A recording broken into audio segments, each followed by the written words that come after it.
2 days until college football season. We're almost there. We've almost made it. College football season, I guess we'll call it. Because, of course, there's going to be a lot of teams that we want to watch, that we want to see, that we're not going to have in action. But I do think that there's intrigue with week 0 and what we're going to get. Iowa State, Kansas State, I think is going to be fantastic. An early kick in a different time zone. I wonder just what exactly we're going to be able to take away from this game after it's finished. 2 good quarterbacks, 2 teams that I think have a chance to be pretty good this year, but there's still some uncertainties with them. That's every team in college football. We know that.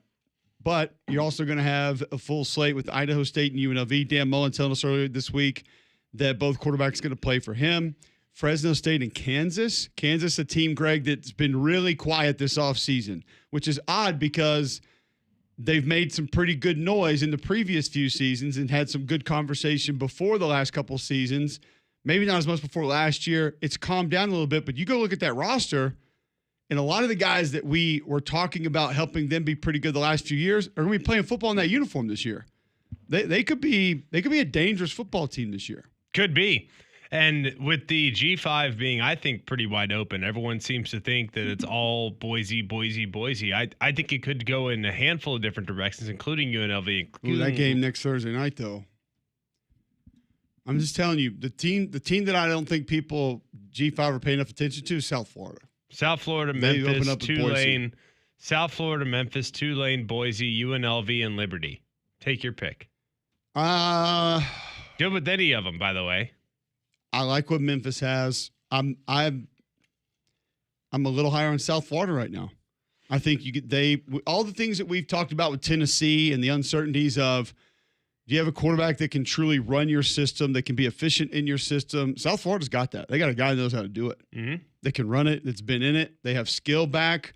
They have some guys up front on defense back, and I think Coach Goles is good. I think South Florida's one that, if you're asking me who's the team at that level that's not getting the conversation, that could be that team. Boise's, listen, they've earned this credibility. They're Boise, and it's fair to say they're going to reload. They're going to have guys that just want to fight you at the line of scrimmage, and physicality could be an issue. But was South Florida pushed around against Alabama the last couple of years? No, they played well last year, but they also went 6-6. So yes, it's fair.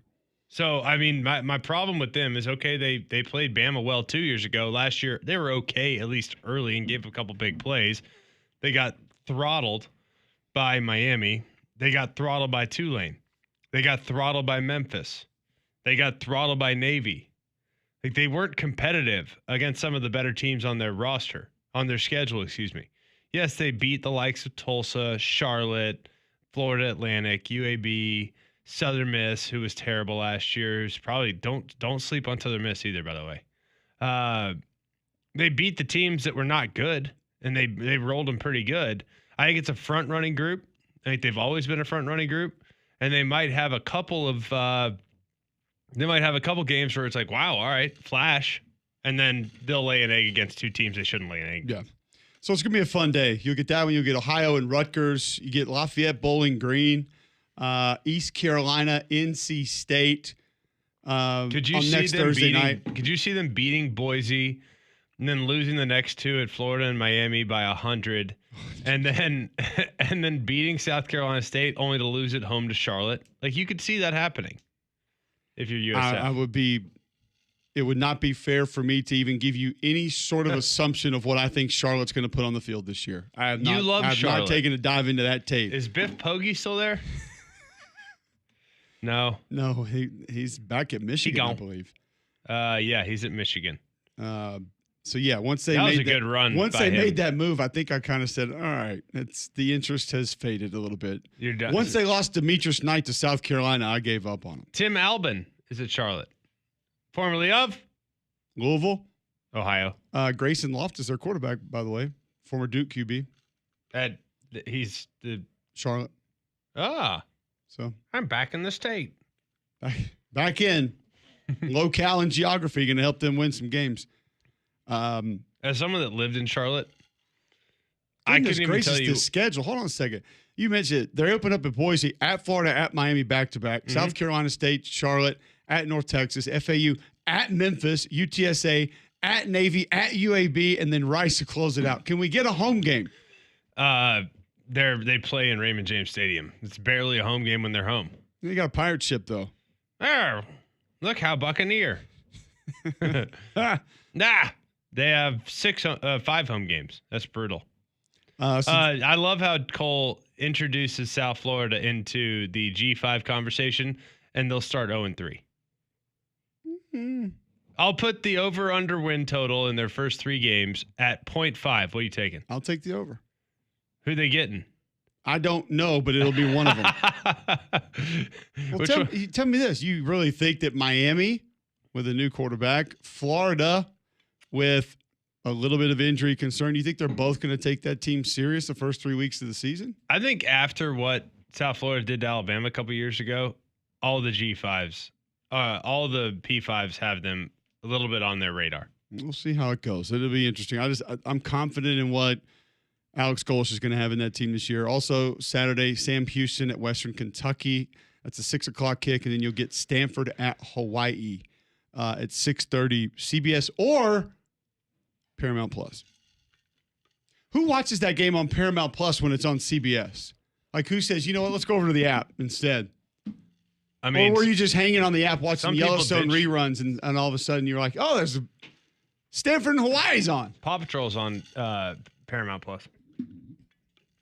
I hadn't seen the tape on the old Patrol in a while. To be honest with you, we'll Sky keep still getting it done in the If you want to bet right now between where I watch that game on CBS traditional DirecTV or on Paramount Plus, odds are probably on Paramount Plus. I am one of the problem. I'm not a cord cutter either. Haven't had the subscription, so you need to get it. I'm not going to see those 2 Notre Dame games that are going to be on that. Those are on Peacock. Same thing. Haven't seen the subscription there either. Peacock is NBC. Send me the login. Paramount Plus is CBS. And as someone that entertained going to CBS at one point, what does Paramount Plus have? They have Big Ten. They have like their 3 Big Ten games for the year. That too, but yeah. Paramount Plus has a lot of good games. A lot of Mountain West games. No, that's TNT and HBO Max. Paramount, I think at HBO. I think a little bit, but yeah, HBO Max. TNT just released the broadcast cruise like 2 days ago. Yeah. What? Mm-hmm. How did I miss this? Yeah. Who's on TNT's? Golick Jr., Spikes. I know we're going to be on there. Brandon Spikes? No. Why would we care about him? Who's Spikes? After that Florida documentary on Netflix a couple years ago, I would have loved to play with Brandon Spikes, I think. Takeo Spikes? Correct, yes. Okay.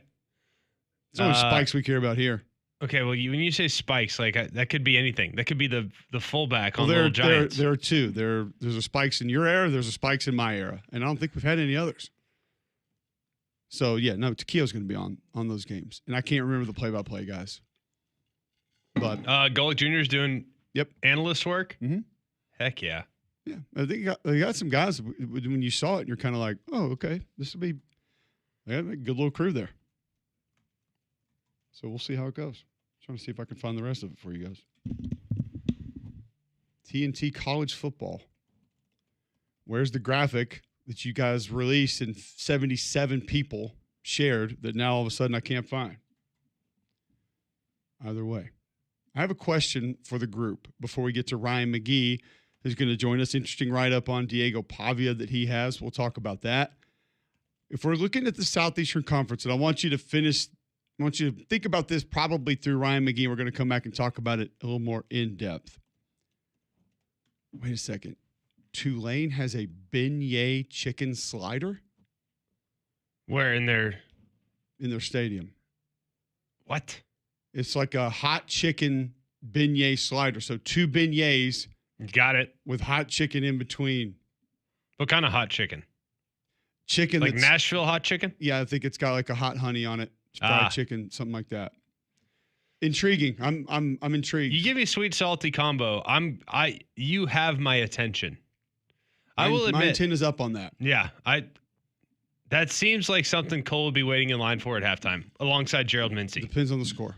But yes, potential. You'd be over there with the right tackle. You're starting the second half. Hey, what are you getting, bro? Mincy.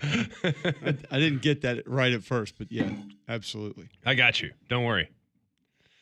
Can Here we go. Your TNT cruise quickly. Let's ride. Play-by-play, JB Long, Coy Wire sideline, Golic junior analyst, Ali LaForce sideline. They're going dual sidelines for Big 12 games? I don't know. That's impressive. That's I don't know, but I love that. Dual sideline is where it's at. And Ali LaForce is amazing. So great. That's then you great. get Adam Lefko, Champ Bailey, Takeo Spikes, Victor Cruz. That's our studio crew. Okay, have an NFL guy, why don't you? I don't think they can bring in current college players to do this. I don't know. NIL. You can do a lot of things now. Yeah, they need Kinda guys busy. to talk, Coach, hey, talk I about can't the play cap. this week. Coach, I can't play this week. I got a studio hit for TNT. They got more. They need guys that can talk about the cap, how to restructure. It's a new day in college football. Can we talk about something important today? Other than the SEC and how many teams can make Atlanta, yes. Yeah, we'll definitely do that. But do you realize that today is the launch of ESPN? ESPN the app. ESPN the app, the official launch today, the direct to consumer that mine and Cole's livelihood depends on for the foreseeable future. It launches today. So after the Paramount Plus thing, it's actually better now to watch things on apps instead of. I'm gonna be honest with you. Like I swear to you, hand on the Bible, which I don't like doing, but I will in this scenario. Of all the streaming services that I could potentially subscribe to, and I subscribe to a lot, a whole heap. Wait, this could be our Super Sofa streaming service of the week. I do. I subscribe to a lot of streaming because I feel like Vince likes stuff on Netflix, JG likes stuff on Paramount Plus, May likes stuff on Hulu. It's like they all watch something different. We are in the most confusing era. 100%. Of like two people in each, like one person in each household likes two things on every service, and they're the only ones that like it. You know what's gotten even more confusing? Last night, JG wants to watch Power Rangers. Totally support it. Like if we want to watch Power Rangers, I'm good with it. But we only watch the original Power Rangers. The new era of Power Rangers with the dumb, Ninja Steel Dragon Warrior Power Rangers. We're only watching the originals. All right. Season 1, episode 1, when Rita Repulsa gets sent out of the deal and I had to fight Goldon. Day of the Dumpster? Goldon. Yeah, Day of the Dumpster. Yeah, we watched that one last night. Anyways, you have season 1 through 3 of the original Power Rangers that is on Netflix right now, and season 18, but it's under a different Power Rangers Then and Now. Okay. And that's on Netflix. And if you want to watch seasons 4 through 6, you got to go to Hulu. It's like, wait, I don't want to watch it. I just want to watch a couple episodes. The kids will watch the same ones over and over again. It's so confusing. But back to the original point is I do think that if you told me you can have just one streaming service, I honestly think that I would go with this ESPN direct-to-consumer streaming service. This is going to be so legit. They've added WWE.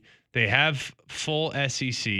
You have now all Monday Night Football games. Plus, is all of ABC included in this? So if there's a game on ABC, does it come with this? Correct. Yes, all of it. You're positive. You have positive. You have all the Monday Night Football games. You now have 12 more games from the NFL Network that includes a couple internationals. You have Red Zone. You have NFL Red Zone. You have MLB TV. You have golf, WNBA, PGA Tour Plus. Why are you skipping that? Because I don't watch it. I don't care. I mean, you have NBA Finals, which I do watch.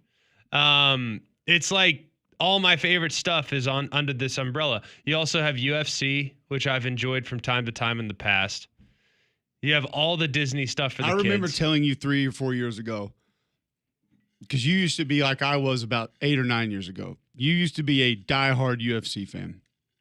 And I used to be about 12 years ago. Yeah. And we were going back and forth, and I went to your house to watch a couple pay-per-views, and I was like, hey, I know you have one who's really young right now. Y'all are probably going to have more. I'm going to go ahead and tell you, this is going to be the first thing to go. And you're like, 100% right. What are you talking about? I'm like, there are just going to be things you have to sacrifice. It's so true. And you can't keep up with them, and this will fade. And you're like, Yes. whatever, I love Shohei Kamanita and Kiko Morgovich. These guys are awesome. I'm just telling you, man. this is going to fade because you can't keep up with all of it. You can't. You're like, whatever. I get every pay-per-view. Like, I know you do now. That is what you said was like a prophet. It was like you saw the future because 100% my interest level in UFC peaked during COVID, but it was on a slow ascent up to that level. I lived it. I literally lived it. I was like, I got to see this. I got to watch every one of these. Every weekend I spent $50 on pay-per-view. Every weekend. Like it was, but then again, I spent no money all week because there was nowhere to eat. There was nothing to do. Like it's like, I got $50 lying around. Done. Let's go. Plus there's something to bet on. So that was fun as well. And we got just absolutely roasted on UFC all the time because all it takes is like for some massive underdog who's plus 500 to beat a guy that's minus 1,000. One roundhouse kick to the face and the guy's dead in the mat, and it's over, and you just lost. Lost on a minus 1,000 bet. It's just ridiculous. But back to the original point. Yes, you were 100% right. I do not watch it as much anymore. I've not completely eliminated it, but the appointment television that was the UFC, a lot of it has to do with bedtime for me. No, it's fair. I'm not staying up till midnight to watch a UFC fight. But here's the problem. I ran through everything you did when news of this app came about, and you still have Sunday night football, which is huge, which actually for me is not a massive deal because I'm in Charlotte on Sundays most times, so it's not as big of a deal. There are playoff games, obviously on other networks, football games I'm referencing. Of course. But I will say this. This puts things as close to not needing an everyday television streaming service than I've ever been. I agree. Because the other games are the only thing that I need. Which is probably why they did it, because they're going after the people Molly's age, Damien's age, that have a TV but watch primarily on a TV, on a tablet, or on the go or something. So having everything in one place makes it easier for them. I'll give you a perfect reference point with this of where we are. We had open house parent teacher, whatever, a couple nights ago. Yeah. And they do, with your kids, they do this little quiz, favorite food, favorite color, whatever it is. And you take it, and I know exactly what my kids are doing. They're trying to put things that they don't think we'll guess. Yeah. Because it's like, what are you talking about playing cricket in the backyard?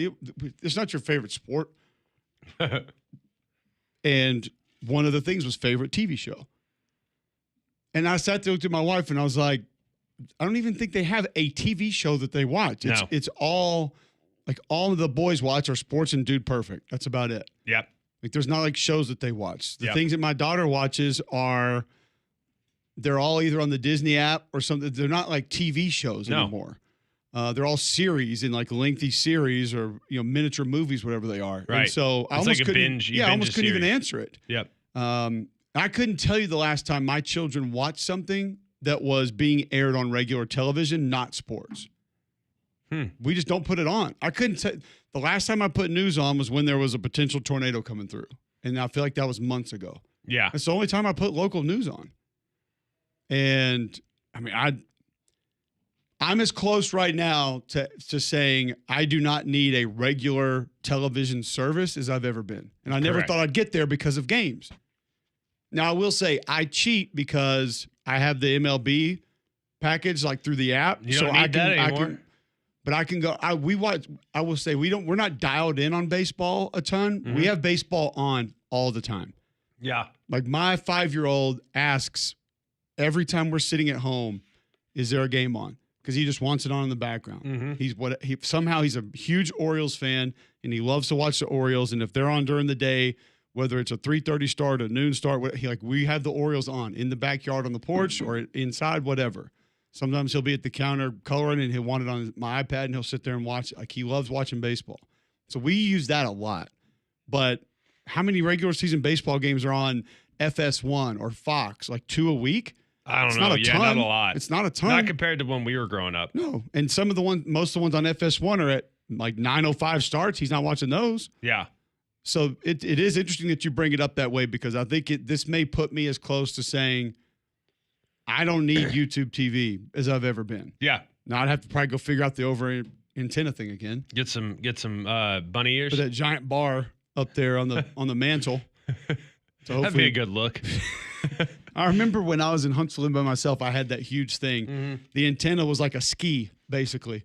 And I had to like get it. Sometimes you had to get it in your attic and then run the wire down to the television.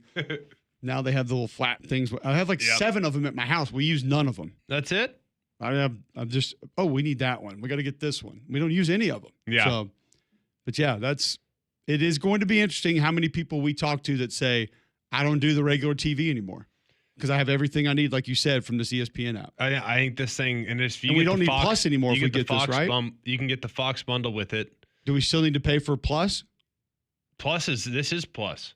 So all the articles and everything come with it. Yeah, no, this now will include Plus, as far as I understand. I don't know for sure. I'm not like this is going to be really. I'll also close. say this: allegedly, if you have another service, YouTube, Spectrum, whatever, you get all the same features in the app. Oh, like multi-view and the things of that nature. All the stuff that's in the ESPN app, you get because you have technically ESPN through another service. Here's a key question that I have, Greg. You might know the answer to this. I don't know. Mm-hmm. Can I pause? Can I rewind?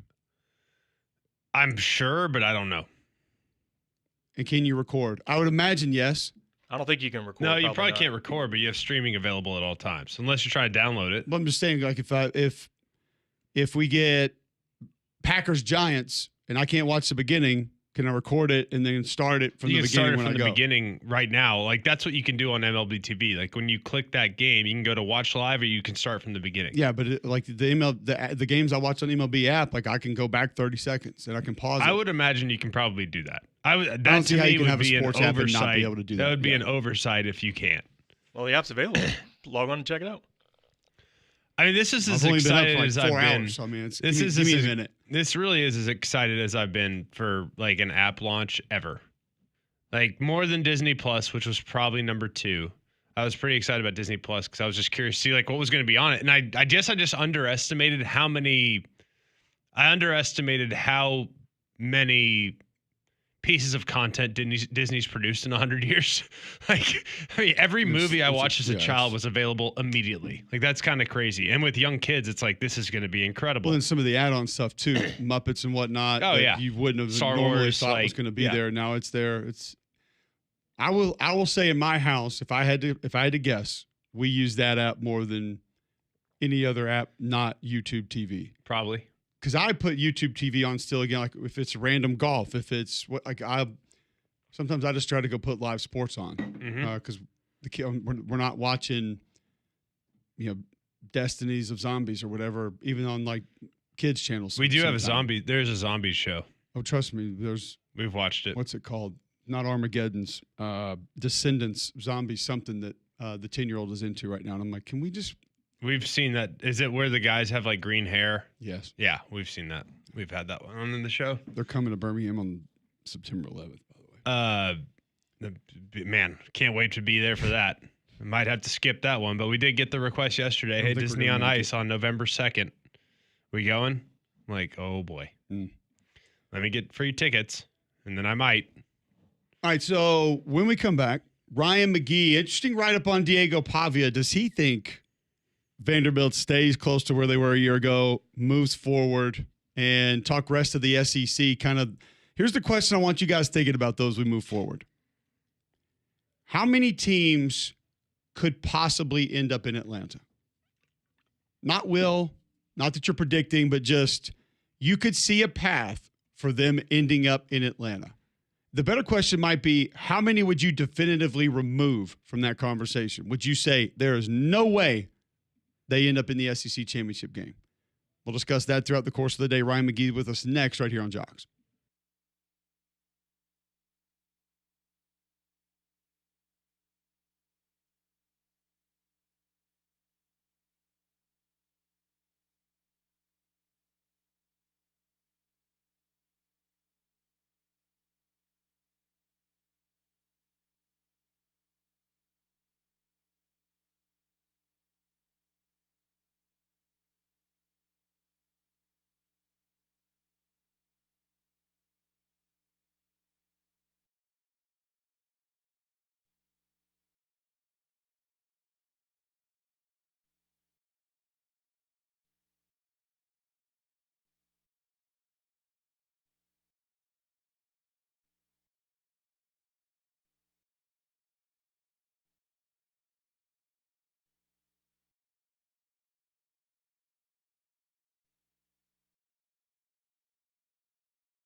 I almost want to get Pash on just to tell that story, if that is how it went down. At some point, I think we could probably make that happen. Okay, we'll get that done. 7:28, Thursday, August 21st. A little bit behind for Ryan McGee to join the show, but he's going to be with us now on the Higginbotham Hotline.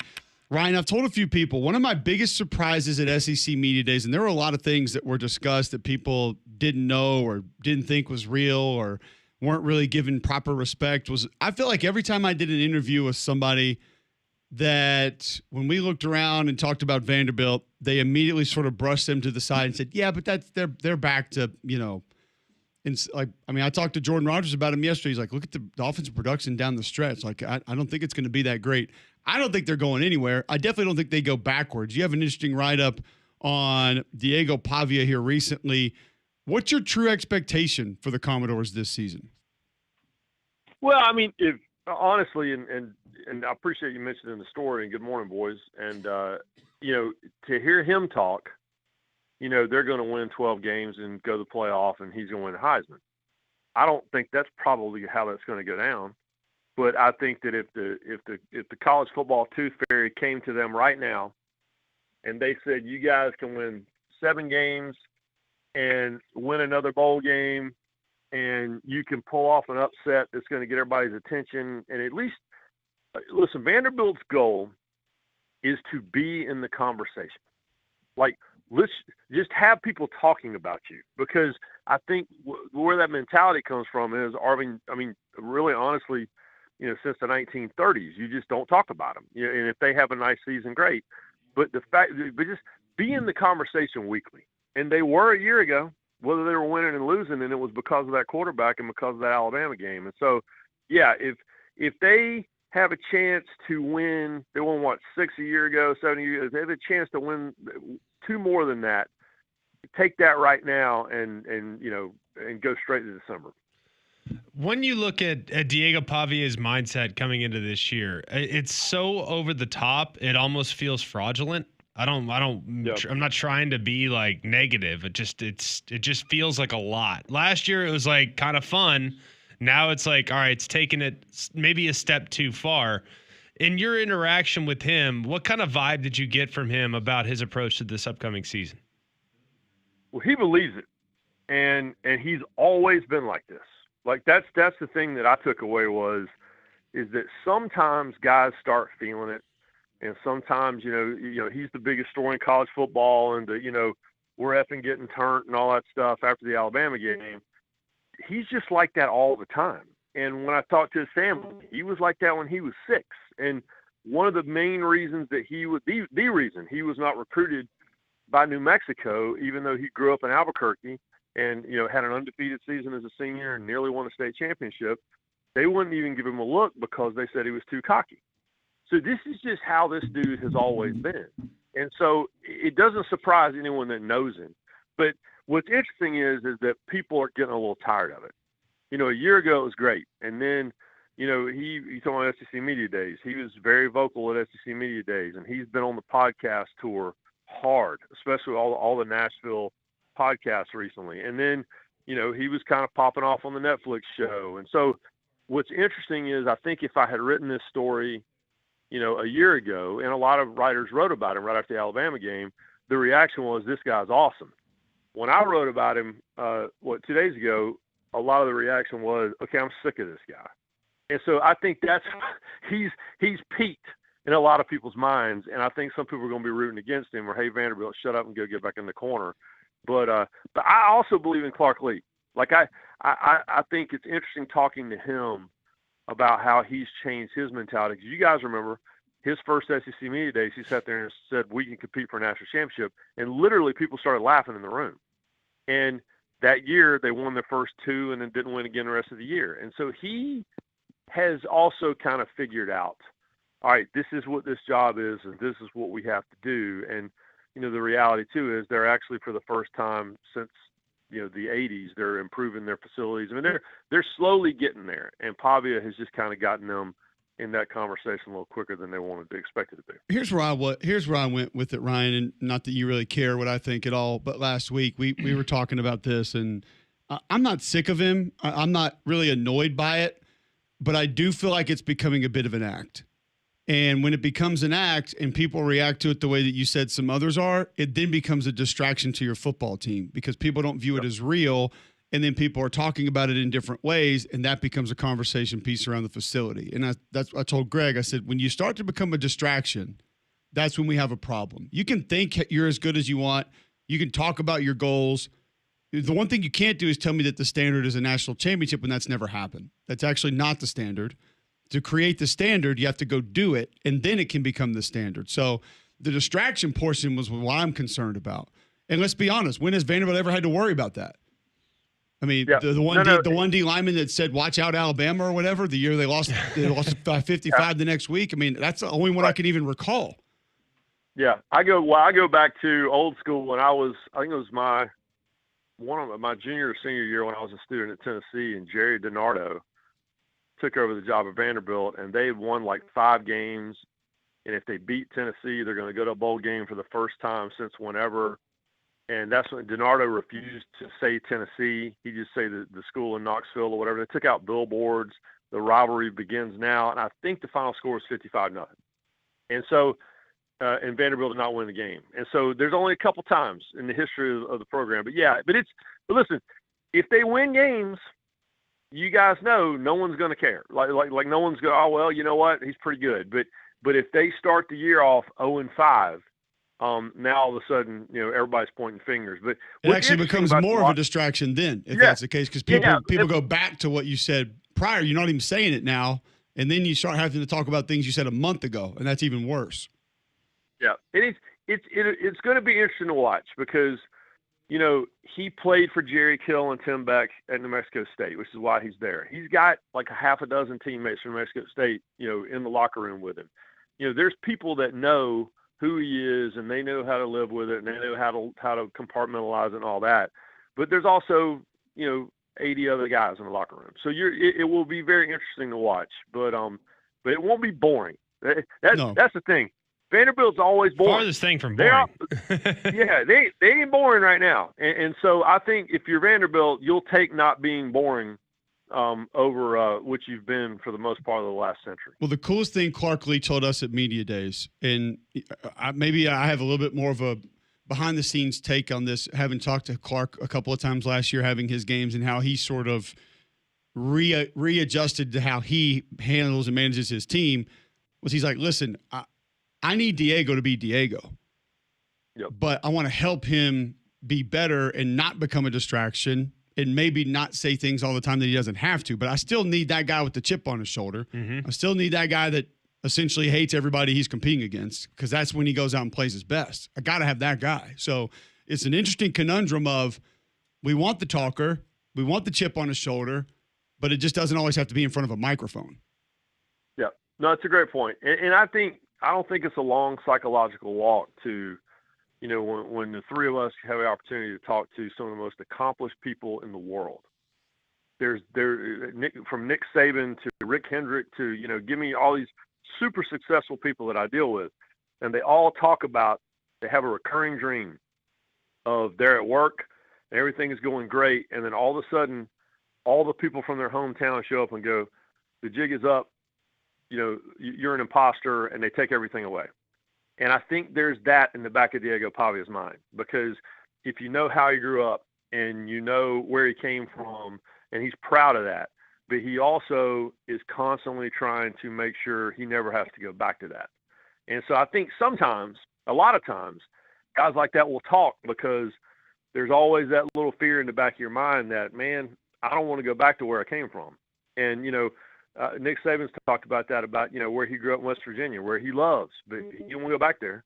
And, my dad talks about that, about one day they all come in and take all your money away and take all the success you've had away, and you got to go back to that little tiny town you grew up in North Carolina. It's just, I think there's that in the back of his mind, and that's where a lot of that, whether he's willing to admit it or not, he's nervous, because the next 6 months, the next 5 months are going to determine whether or not all his dreams come true. And in the meantime, now he can also make some money. So it's a really, really fascinating study in this NIL era. And he's uniquely Diego. There's no question about that. That's my biggest fear, though, is he has made himself into a real enemy, and Yep. I think guys are going to go after him this year. I'm not saying like try to hurt him or anything. Like I don't think no one has that cruel of a heart. Like okay, like I don't believe in like the I wouldn't bounty. say no one, but well, I would think this generation, it's different.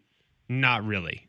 Back in the day, 100% I'm going after his knees. Like, no way in this generation. I just don't see it that way. Guys have too much mutual respect for each other to take cheap shots. But I think they're going to try to make an example of him with how he's handled this offseason. And I just wonder if Diego, part of the reason why he's talking right now, because he knows he needs to strike while the iron's hot before reality sets in here in a week or two.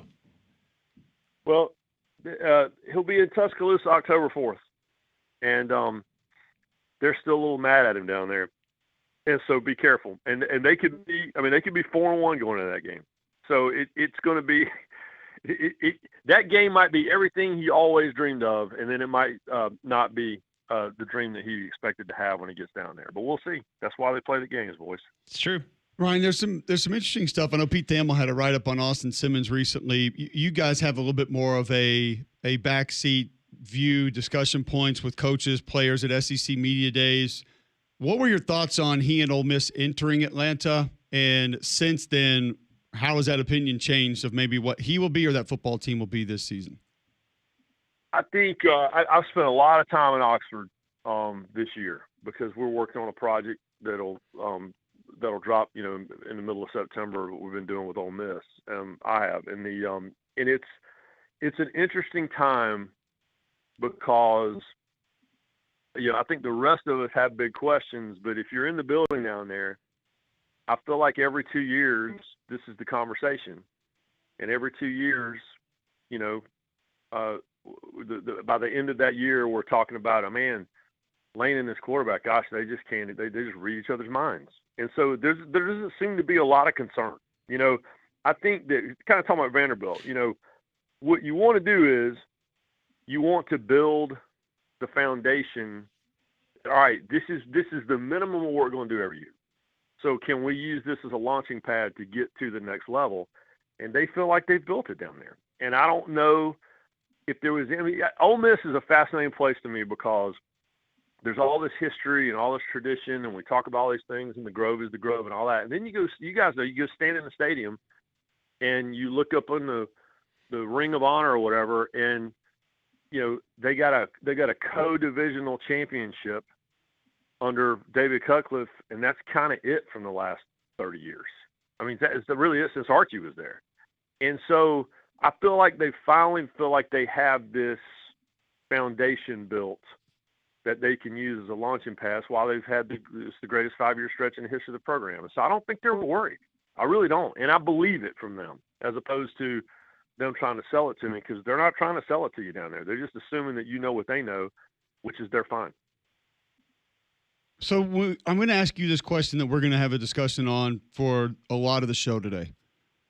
How many teams possibly could end up in Atlanta this year? And I know the smart Alex listening to the show are going to say 2. We get that. I know that. And if they can't understand where I'm going with this, that's their fault. But how many teams would you rule out and say there is absolutely no chance that they can end up in the SEC championship game? Because I'm not 100% sure I'd completely rule out the one that we've been talking about. I feel like that's, and I'm not trying to dodge the question, but I was literally having this conversation on an ESPN.com editorial call yesterday, which is, I don't know, I can't remember a year where I looked at everyone and I have a gigantic question mark. Like everyone.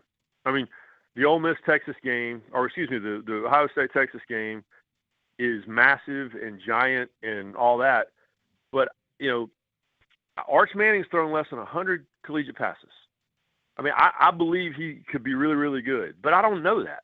And at Ohio State, half their roster's gone, and we're just so my point is that I don't know that we should take for granted that any of these teams are just automatically have a chance to go to Atlanta. I really don't believe that, because because I look at the list and I'm like, all right, Alabama I think could be better, but they could lose 4 late games again. I think Tennessee is in for a tough year, which I'm going to lose my diploma by saying that, but it's a fact. I need someone to sell me. I mean, LSU, I'm going to see LSU that Saturday night, and they could lose their 6th straight week 1 game.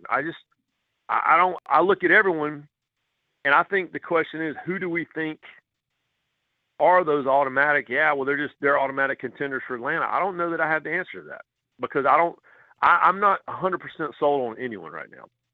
Texas is really, really deep, and LSU has got a lot of talent, but Georgia, when they're not getting speeding tickets, they're really good and deep. But have they lost their way? I don't know that there's any automatic qualifiers.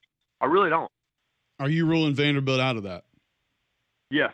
Are you ruling Mississippi State out?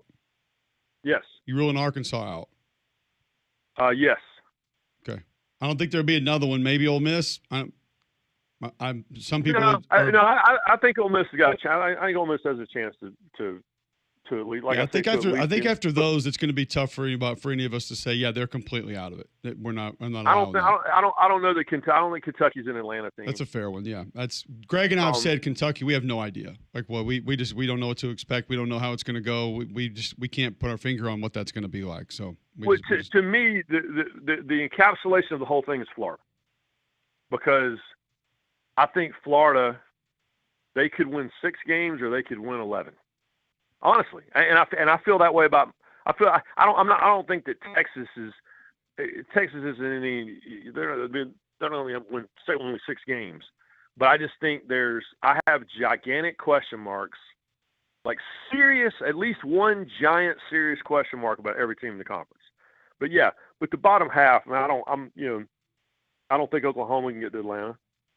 I would disagree with you there.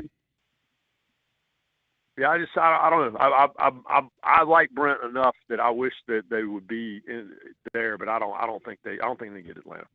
Okay. But I would give South Carolina a vote.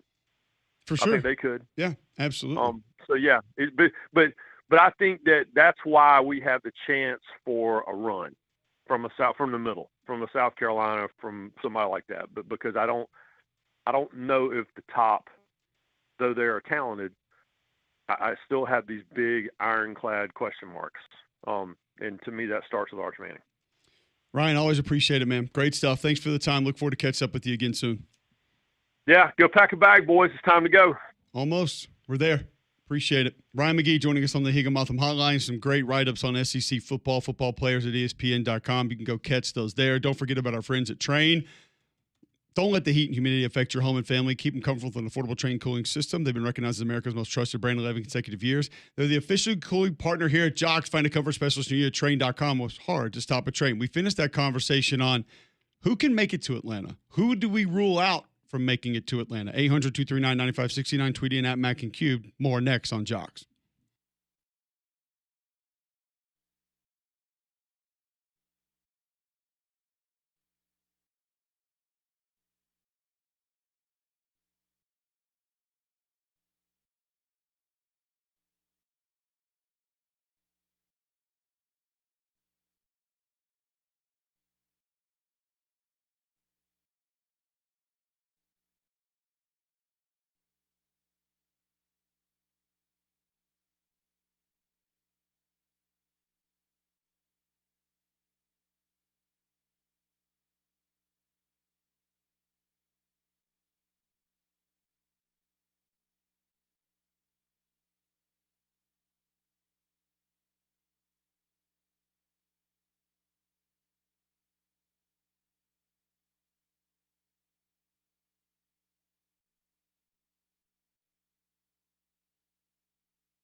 All right, welcome back in. McElroy and the Cubelic teams could possibly find their way to Atlanta in the SEC this year for the SEC championship game. And the more difficult aspect of that question might be, who do you definitively eliminate from that possibility? We'll finish the conversation in just a moment. I'll say about Game Day Men's Health. If you're trying to get back to being healthy, Game Day Men's Health wants to help you. Go to GameDayMen'sHealth.com right now. Sign up for the free consultation. This is what they're going to do. No charge. You're going to go in, free PSA test, free testosterone test. You get your height, get your weight, get your blood work, and see where you are right then there and say, this is what we need to do for you. This is how we can help you. They have multiple programs. The peptides are back in stock. Your body stops making these naturally over time. They get them back in, whether it's energy, whether it's anti-aging, whether it's better sleep, whether it's arthritis. They can help with different things like that. Also, weight loss programs, testosterone replacement. They just want to get you back to being a better you. GameDayMen'sHealth.com. Tell them you heard about them right here on Mac and Cube in the morning. You save 10% on any service that they offer. GameDayMen'sHealth.com. Sign up for the free consultation today. Why wouldn't you? We'll come back to that. We'll have a further conversation on it. Do you find it difficult, Greg, to say teams A, B, C, D, however many there are in the SEC are out in your mind, eliminated from even being in the SEC championship game? I can probably get to 5 or 6 that I think we can eliminate right now. Okay. We'll finish the conversation when we come back, talk about what teams definitively do not think can end up there, which might leave the number fairly large of teams that potentially could make the SEC championship game. You be a part of that conversation as well. Tweet in at Mac and Cube. Text in 205-834-9450, 800-239-9569 to join us on the Higginbotham Hotline next on Jox.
Is this the second time you've done this today?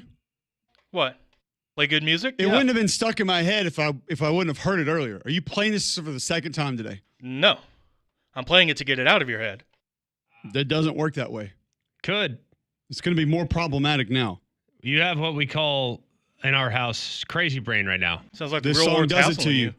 Song's Overrated. Ripper. Overrated group, if you ask me.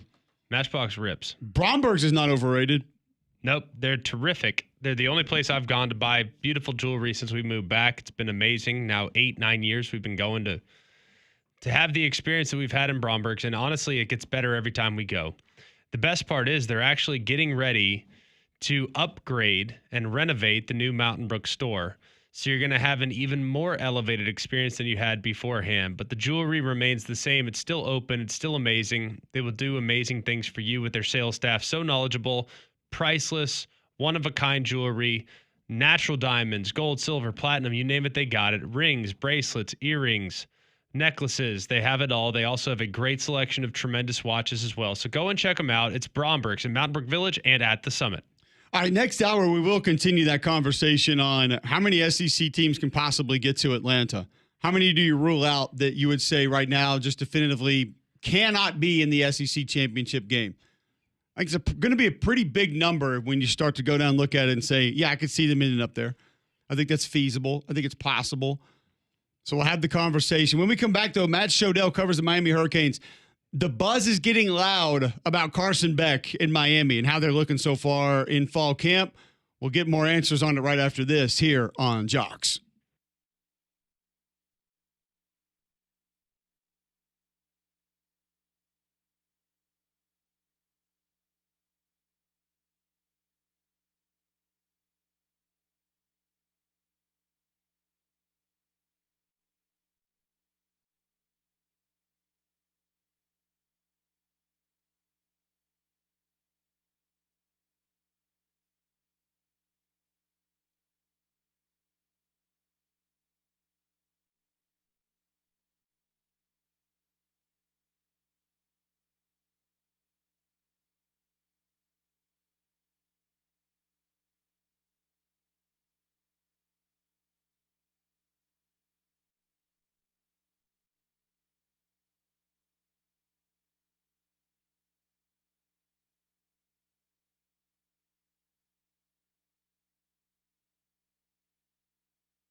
All right, welcome back in. McElroy and Cubelic in the morning. Hour number 2 underway right here on Jox. You can watch live on YouTube. Search Jox945 each and every morning. It lives there throughout the course of the day. So if you want to go back and watch, you can do that.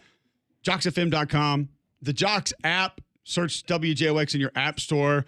You can get podcasts. Go back and listen to segments, hours, full shows. That also directs you to the YouTube. You can listen live there. Or just tell your home smart speaker to enable the Jox skill. Bill Smith Buick GMC is the GMC Dealer of the Year, the national champion of GMC dealers. They have won that national championship a remarkable 5 years in a row. Nobody else has come close in the area. That's why you need to take the short drive up to Coleman. We're lucky to have them right in our own backyard.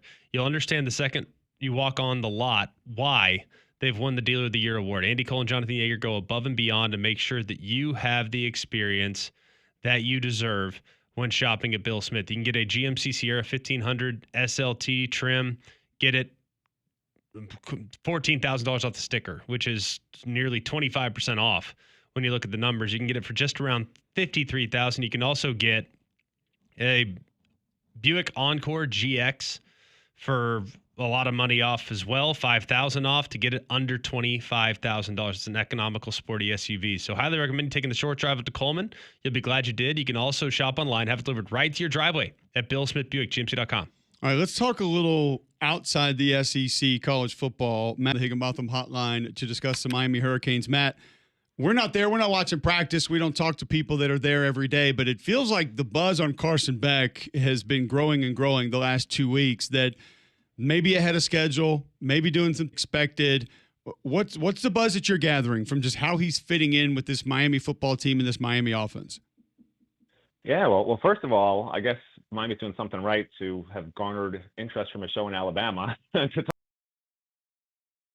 Former offense talk about. So, Hey, Mario. Yeah, Carson. Okay. And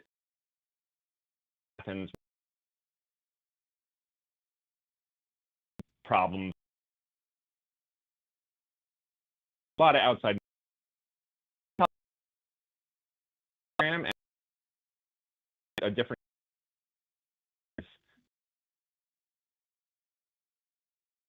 career there.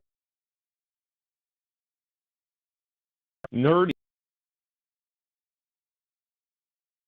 free time says and speech he's constantly UCL mesh NFL regarding last year, not the year before, right? And the Georgia football or miss to get against another secondary, but the big challenge will be Notre Dame, obviously, which has a top secondary. But everything he's done has been on point. He's looked great. Accuracy, arm strength, everything's back. He looks elite. I think a lot of people forget what he was 2 years ago. And understandably, and frankly, his offensive line let him down, his wide receivers let him down, and he was a bit of a scapegoat, which I think is a little unfair. Now, though, with the new lease on life, I expect him to be really good. I think the offensive line will be really good. My biggest question remains the receivers. And knowing who they play week 1, how ready those receivers better be to play against super physical man cover corners. Are they capable at wide receiver of taking this offense to the next level? Right. So that's the $1 million question. We get questions from fans every day about it. We do a morning show. Fans are constantly asking us, and we're always addressing it on the show. Here's the real question, and also the question mark, right? Having watched spring practices myself, having watched fall practices myself, the most talented wide receivers on the roster are 3 true freshmen, and if he's fully healthy, he's constantly banged up, JoJo Trader, who's in his second year and didn't play much last year. So that's scary when Miami brought in 3 transfers who are all seniors, C.J. Daniels, Keelan Marion, and Tony Johnson. Since you guys are in Alabama, you probably don't follow it as closely down here. But you're probably in Alabama, you never heard of these guys probably, right? I mean, one's from BYU, one's from Cincinnati, one had no touchdowns at LSU last year, but was really good at Liberty, lower level Liberty the year before. That would be CJ Daniels, who had a foot injury last year that also held him back. But if Miami wants to use guys who have done it before, right, veterans, none of those three guys have had over 500 yards in a single season at the Power 4 level, at a major program level, right? Are they willing to play the true freshman? Are they willing to play a second-year guy like JoJo Trader and give those guys the majority of the reps? I think that decision will essentially dictate how Carson Beck looks this year, because having watched the practices, I think the young guys are the best players in the wide receiver room. So I don't know what they're going to do. Do you go with experience against Notre Dame, or do you just throw out some guys who have maybe their eyes get a little too big on the big stage and they make a mistake that costs you the game? I don't know. That's why I'm not paid anywhere near as much as Mario Cristobal, or for that matter, Carson Beck. We're talking with Matt Shodell. He covers the Miami Hurricanes. A lot of positive buzz coming out of camp so far. When you look at either other transfers in that maybe didn't garner a lot of talk when they signed or decided they were going to go to Miami, or younger players we haven't seen a lot of yet, who has maybe made the most strides that you could see early on being an impact player for Miami that hasn't gotten the offseason discussion? Oh, the big name that nobody's probably heard of outside of Rutgers is Mohamed Toure. He missed all last year with a torn ACL. The year before, he had 92 tackles. And you look at this guy, and he looks like he's a professional wrestler. I mean, his arms are bigger than my body. Like, this guy is chiseled, and he's had a couple of major knee injuries, but he looks like he's back, and he's going to start at middle linebacker for Miami. He's going to be outstanding. And then the secondary is the other thing that's been totally reshaped. And you're noticing these are all in the defense, right? Because the defense is what cost Miami the playoffs last year. The offense was off the charts. So Miami really addressed its weakest area on defense, which is the secondary. And 4 of the starters in the secondary are going to be transfers. Keontae Scott, who had a horrible year last year at Auburn, but that was playing boundary corner. The year before, he was outstanding at nickel. And now he's back with that Auburn secondary coach at Miami playing nickel again, and he's looked pretty good. You got O.J. Frederick as the only returner in the secondary, who was really good as a freshman last year. And then they added, Xavier Lucas, who everybody knows because of the lawsuit between Wisconsin and Miami, right? He's been outstanding. I think he's going to start at the other cornerback spot. They got Ethan O'Connor from Washington State for depth, who's a really good cornerback. And then at safety, the 2 starters are both transfer portal guys. Jacoby Thomas, who was a backup at Tennessee last year, which sounds like why would you want him? But he's actually looked decent.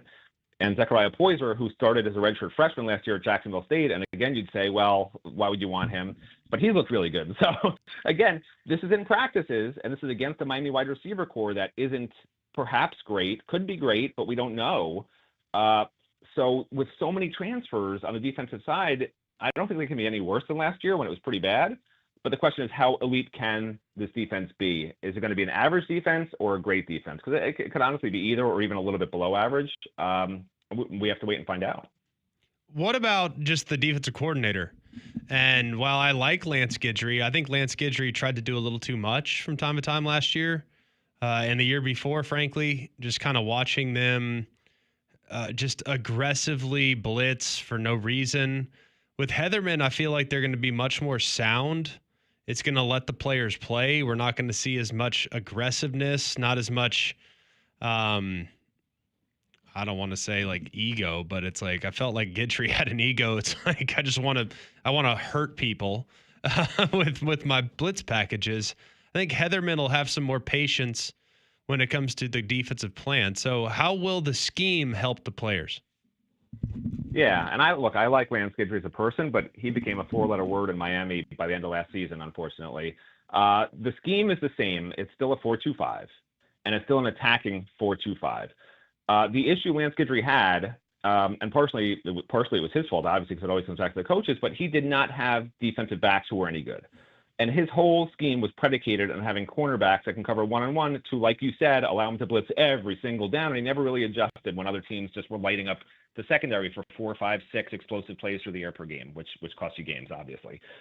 Corey Heatherman's defense, okay, it is still an attacking 4-2-5, but now he has the cornerbacks, like we were just talking about, right? Really good cornerbacks across the board and good depth at cornerback across the board, which will free him up to do what he wants to do. And his defense also is much easier to understand. Every player we talk to, from first string to 10th string, I know there's not a 10th string, but every guy on the defense has told us this defense is so much easier to understand. It lets me play free. I don't have to think so much. And as anyone who's played football at a high level knows, when you're thinking on the field, it's slowing you down, okay? Whether it's pre-snap, during the play, whatever the case may be.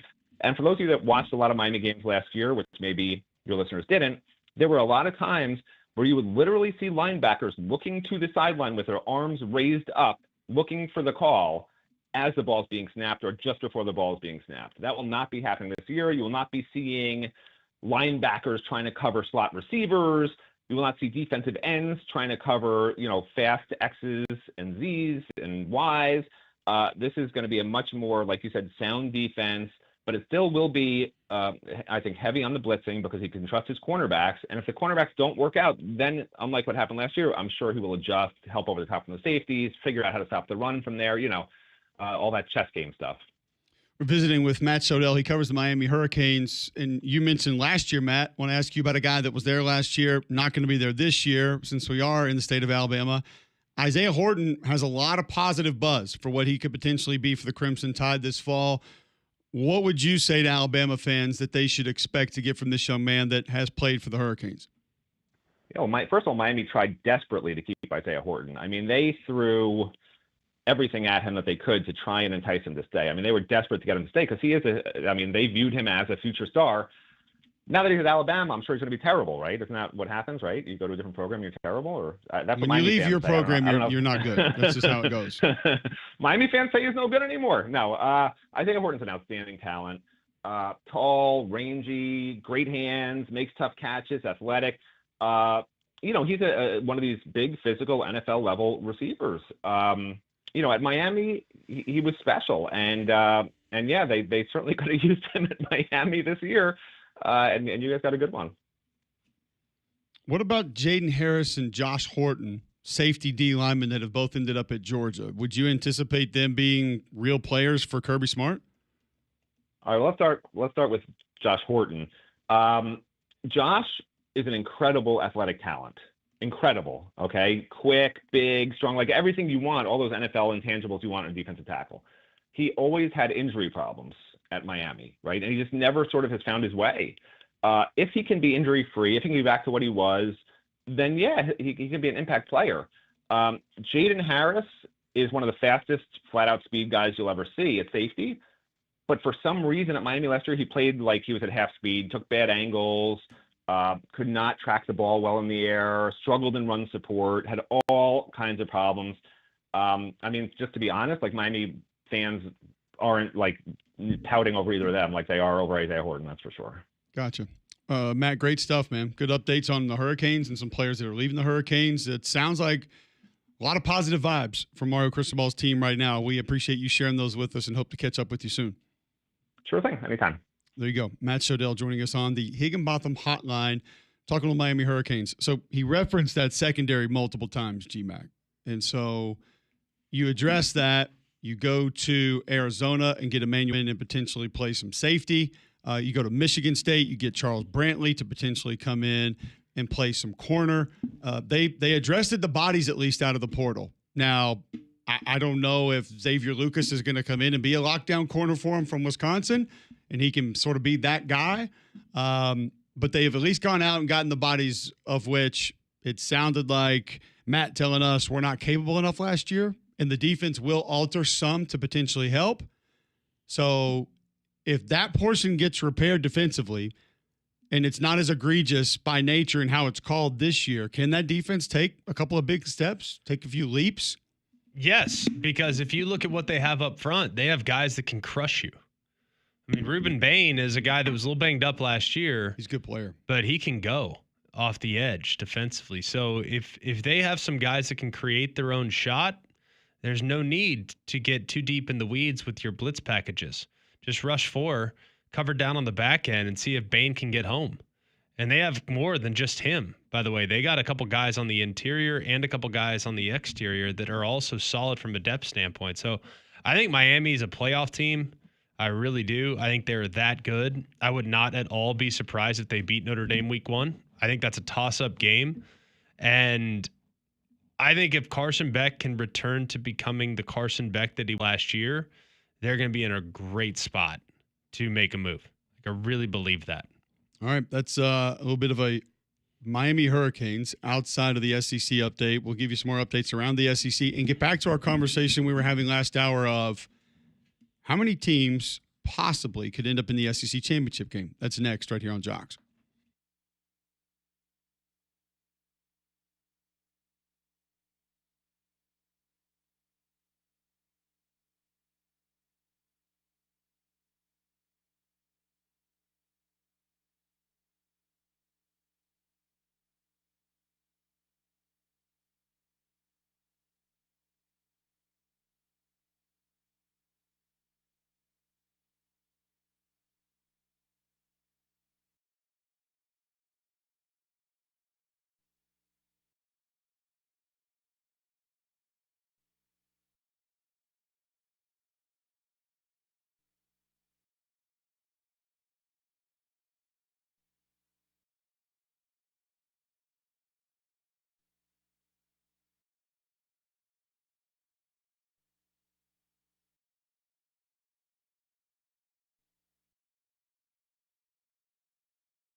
All right, welcome back in. McElroy and Cubelic in the morning. Appreciate you guys hanging out with us. We're going to open up the phones, 800-239-9569, 800-239-WJOX. I will sort of update you on a late ad here to the show, 9:30. We're going to add Mike Repole to the show, billionaire, new co-owner of the UFL. Try to get an update on the Birmingham Stallions and everything that's happening there, what exactly is going on with the news of potential relocation that's been happening. And I know some fans here locally, GMAC, not happy about that being a possibility. But either way, answer is coming up at 9:30. Looking forward to hearing what he has to say. I mean, I think a lot of it has to do with just the amount of people that were going to the games. But there was support from a TV standpoint, and this has been a made-for-TV league. And tell me what you think about the league. We didn't get to this the other day, but tell me what you think about this. Yeah. Birmingham Stallions account via Twitter at USFL Stallions. I feel like it could be altered. Message from our ownership is clear. We need 5,000 season ticket deposits to hashtag Save the Stallions. What do you take from that? I mean, 5,000 season tickets. Feels pretty simple to me. What was the average attendance last year? I want to say it was over 7. When I saw the final numbers coming out, it was like 7,500, something like that. And there were only, I believe, 3, maybe 4 teams that were better. That's one of the things that I've been frustrated with hearing about it is I understand that the attendance was better early on, but you also had inherent advantages. You had every team housed in Birmingham. Therefore, you had more people in the community that were out and about, that were doing things in person, that were going to schools, coming in, sitting in on radio shows like players did ours, going in, sitting in TV shows. But you move them to Dallas, that's going to change. It's just that your marketing is going to be different. So I understand that the attendance may have been down a little bit from where it was the first couple of years in Birmingham. However, comparatively, it's not like the majority of the league was better. No. And that's where there's just a disconnect to me on the entire thing. You have to be open-minded as to how all of it is operating. And it doesn't just automatically get better. I mean, what do we hear Greg Byrne talking about all the time? We got to find a way to get butts in seats. You think people dislike Alabama more than they did 5 years ago? Are people less interested in Alabama football? No, but he's still concerned about getting people to games. But that's long term. But that's not just him. That's everyone. Yeah. In college football, in the NFL, they're all trying to make the experience better. Why does Arthur Blank give you a hot dog for $2? Because he knows good and well his product's great. Cents. He knows good and well his product's great on TV. Yeah. And people can sit at home and watch Red Zone and every other game and his game, but he needs to get you there. So it's not easy. And then in that time of the year, you got spring, you got Easter, the Masters, NCAA tournament. You're competing against a lot of things, vacations. So maybe we'll get some of these answers at 9:30 today. I would love nothing more than for the UFL to continue to carve out its place in the world. I have my long-term concerns because of what you just said. I think that going and watching substandard quality of football compared to what we're used to in the fall is hard for people. And are they willing to make the sacrifice to go to the game in the spring when there's youth sports like baseball, as we know is the greatest and most important thing in the history of the world is youth baseball, basketball, golf, other things that are drawing your attention potentially away. It's also 1,000 at certain points in times degrees. It is hot. And you get some storms to pop up back for. I mean, there's a lot of factors working against it. Totally. But we'll see if we can get some answers coming up at 9:30 today. So I asked a question, and I want everybody to sort of be a part of this conversation. 800-239-9569, 800-239-WJOX. You can text in 205-834-9450. You can also tweet into the show at Mac and Cube. If you were to take the 16 teams in the Southeastern Conference, all things align. Everything goes their way. All the good fortune, balls bounce their way. Teams could get to Atlanta. Possibly get to Atlanta. Is that a short list for you? Is that a longer list from you? And maybe more difficult, how many do you immediately eliminate from that possibility? So I went through it with Ryan McGee, Greg. Yeah.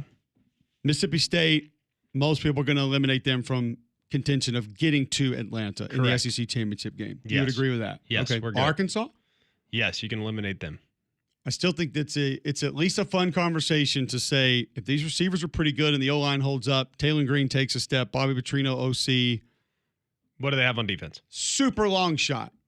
Super long shot, super thin. What do they have on defense? They have an active group of linebackers. Yes, you lose Landon Jackson, but you still have Cam Ball up front, who's been dinged up in camp. Can you cover? Fair. You couldn't cover the last couple years. It's going to be the same thing with LSU and Ole Miss. It's going to depends on your transfers. Yeah, well, with all due respect to Arkansas, they have other guys. I get it. The quality of the. We'll say Arkansas for now is out. So Mississippi State is out.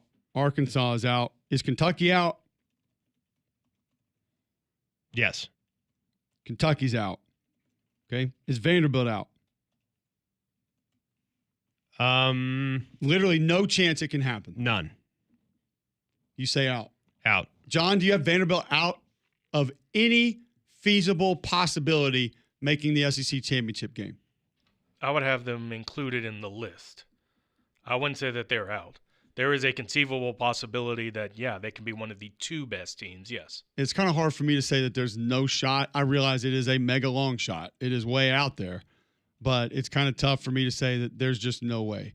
So we would need another vote to get us either in or out on Vanderbilt. We'll ask Damien in a few minutes when he can hop in studio. Are you in with Vandy? I'm just having a hard time saying that there's absolutely 0% chance that they can find a way to make it. Okay, hang on one second. Let's go through their schedule quickly.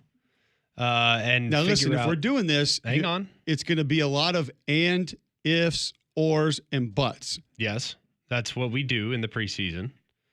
But if we go through their schedule, stand by. I got to find it. If we go through their schedule and determine who will they be favored against, and how likely are they to run the table as an underdog? We can't play the favorite game because we're talking about how big of a long shot it is. So it's against every odd possible. So I can't just play that game. Okay, I will put it at 0%. But we can play this game of South Carolina has problems at wide receiver. Defense might not be great. Offensive line might not really be able to hold up. So can Vanderbilt find a way to win that game? Yeah, absolutely. Vanderbilt's got some pretty good edge defenders. Alabama has a new starting quarterback.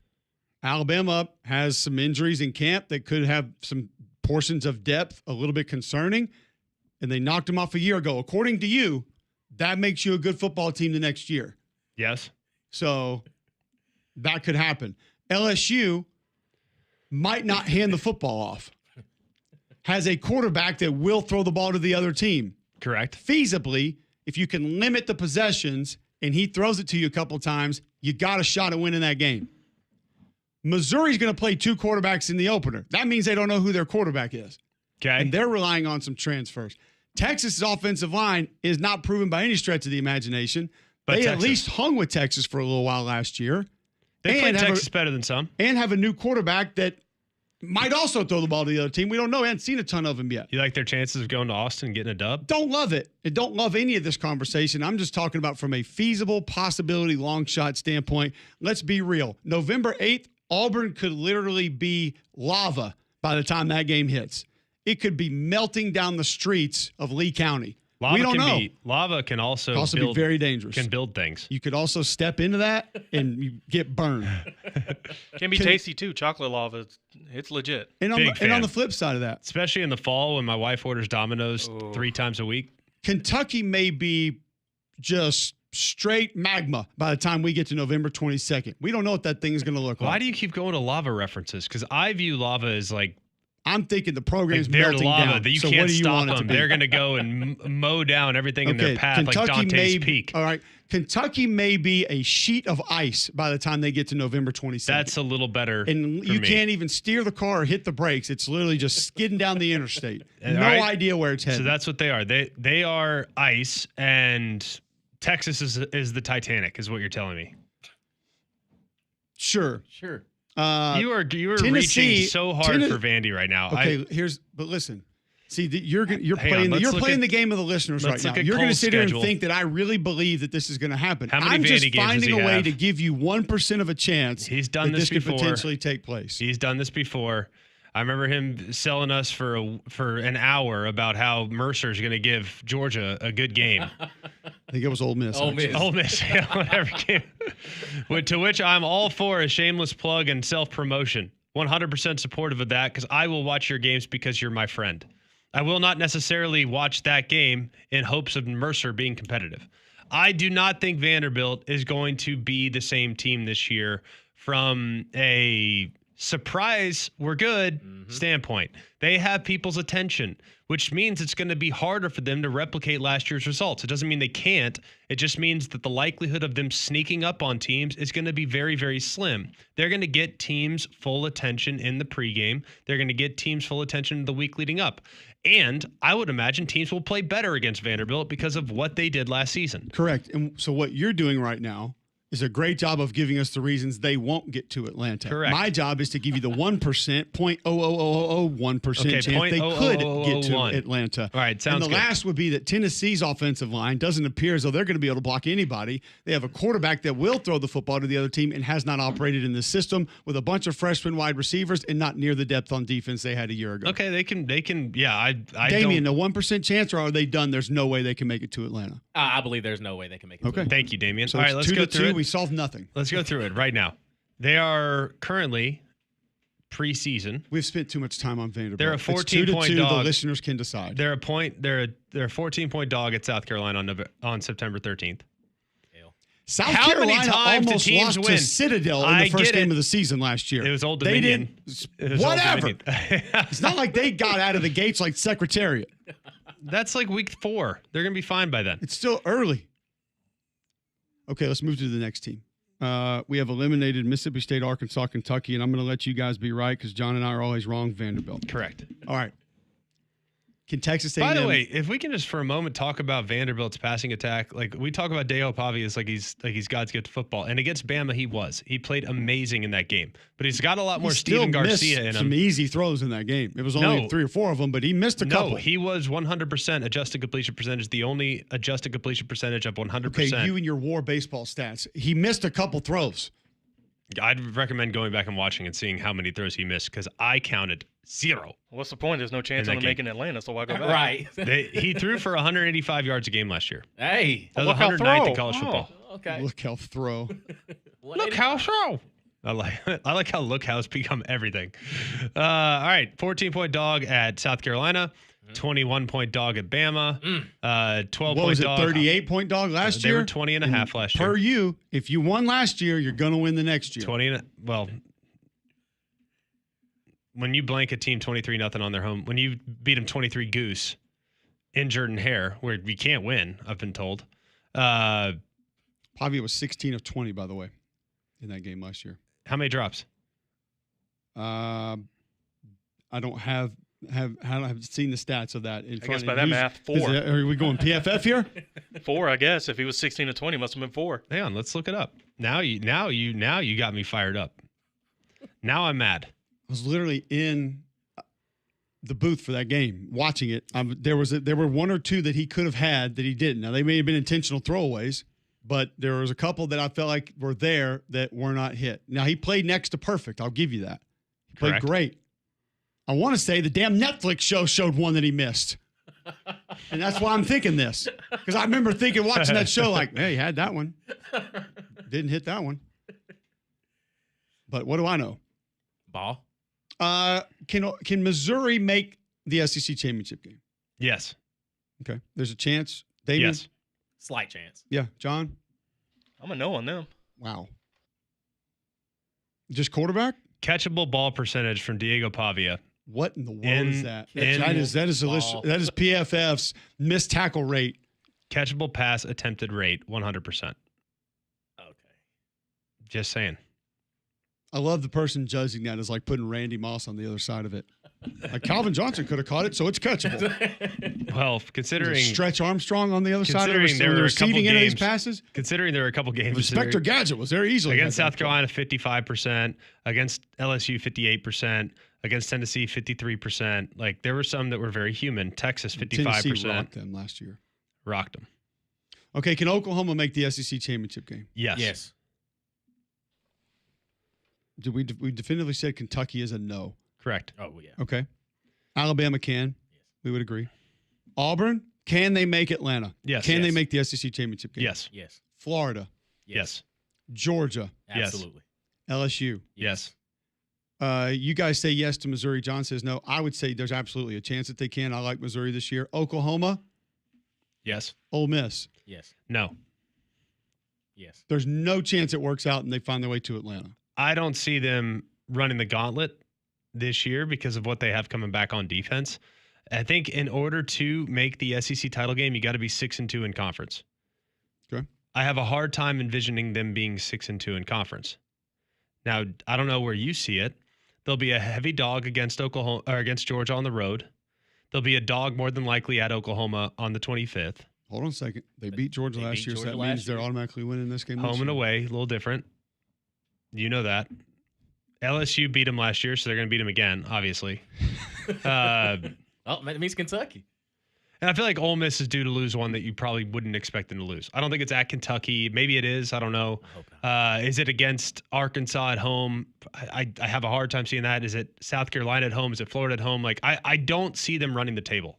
There are a couple of, I hate trap game, but there are a couple of you better be awake games for Ole Miss early in the season.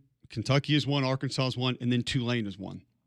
Because if you try to sleepwalk through that game and you're a little dinged up after playing 2 SEC games, and you try to go cruise control in that game, Buckle just up. be careful. I agree. It's not a team that's going to allow you to do that. Gave them fits a couple years ago. Doesn't impact their SEC championship. But run, like but I do, get if what you you're lose saying. that game mentally, emotionally, where's your team? It's kind of like where LSU's been the last few years. You're trying to fight your way out of the corner early in a match. It's a lot more difficult than to be out there ahead of the pack. So with that schedule, it does look like it's going to be very difficult. I didn't think I was going to be the one doing this today. I mean, what if Austin Simmons is Tua? And I think Austin healthy? Simmons can be amazing. I think they're going to score. I just think they're going to defend. They're going to struggle on defense. The D line's not going to be close to last year. It just isn't. It's not going to be anywhere near what it was last year. I find it hard to imagine that they can potentially get there. But some of the games that we think they're going to lose, can they outscore those teams? Like, I think they can outscore Kentucky and Arkansas, so we can move past those. They can probably outscore South Carolina. They can outscore Florida. So that just brings you to Oklahoma and Georgia. And if they get 2 shootouts with those teams, like, you're in them. So maybe you get a turnover here or there. I can't rule them completely out. I don't feel near as good about it as I did last year, but I wouldn't say it's a 0% chance. Part of my problem is if you didn't do it last year, how you going to do it again? How you do it this year? That's a real concern. And It should be a conversation point. Not saying they can't. Just saying I have a hard time thinking that if you can't do it last year, you're going to have a hard time doing it this year. And my thought process in this practice is you have to look at all the other teams as to will they be where they were last year and who's going to end up going backwards because we don't know. And that's what makes it intriguing as far as how many teams have a chance to end up in Jox.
All right, welcome back in. McElroy, Cubelic in the morning. Appreciate you guys tuning in.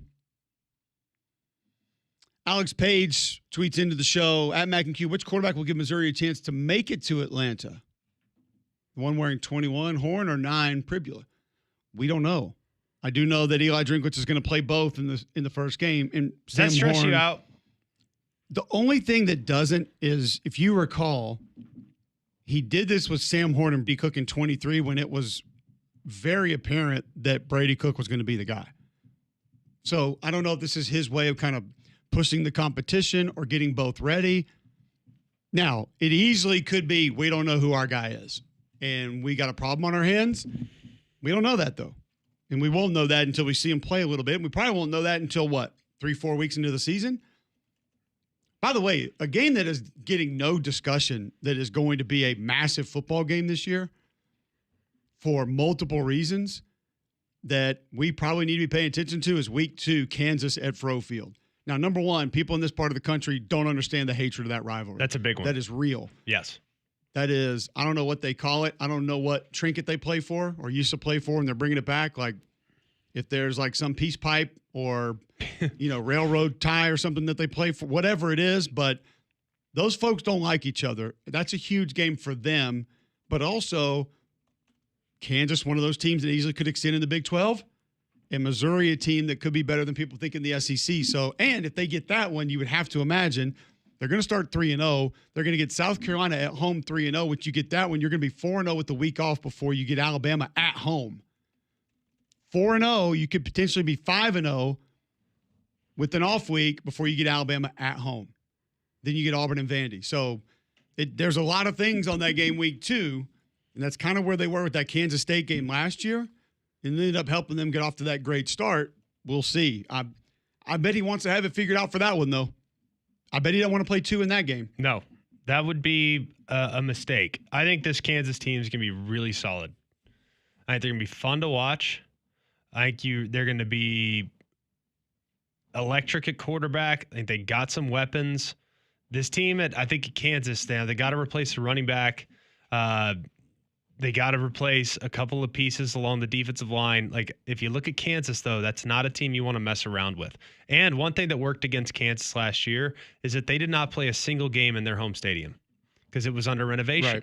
So they had to go to Kansas City. They had to go play at, the dang park down the street. Like, you name it, where they had to go. Soccer stadiums, you name it. Like, the team was just disheveled a little bit last year. And when you, as a player, know this, and I think Bama baseball went through this a couple of years ago when they were upgrading the Joe, like when you have to come play in Hoover and it disrupts kind of the rhythm of your approach and you kind of lose the home field and it feels odd, that can have an impact on how the team performs. And I think this team has a chance to bounce back in a big way this year because that stadium's now done.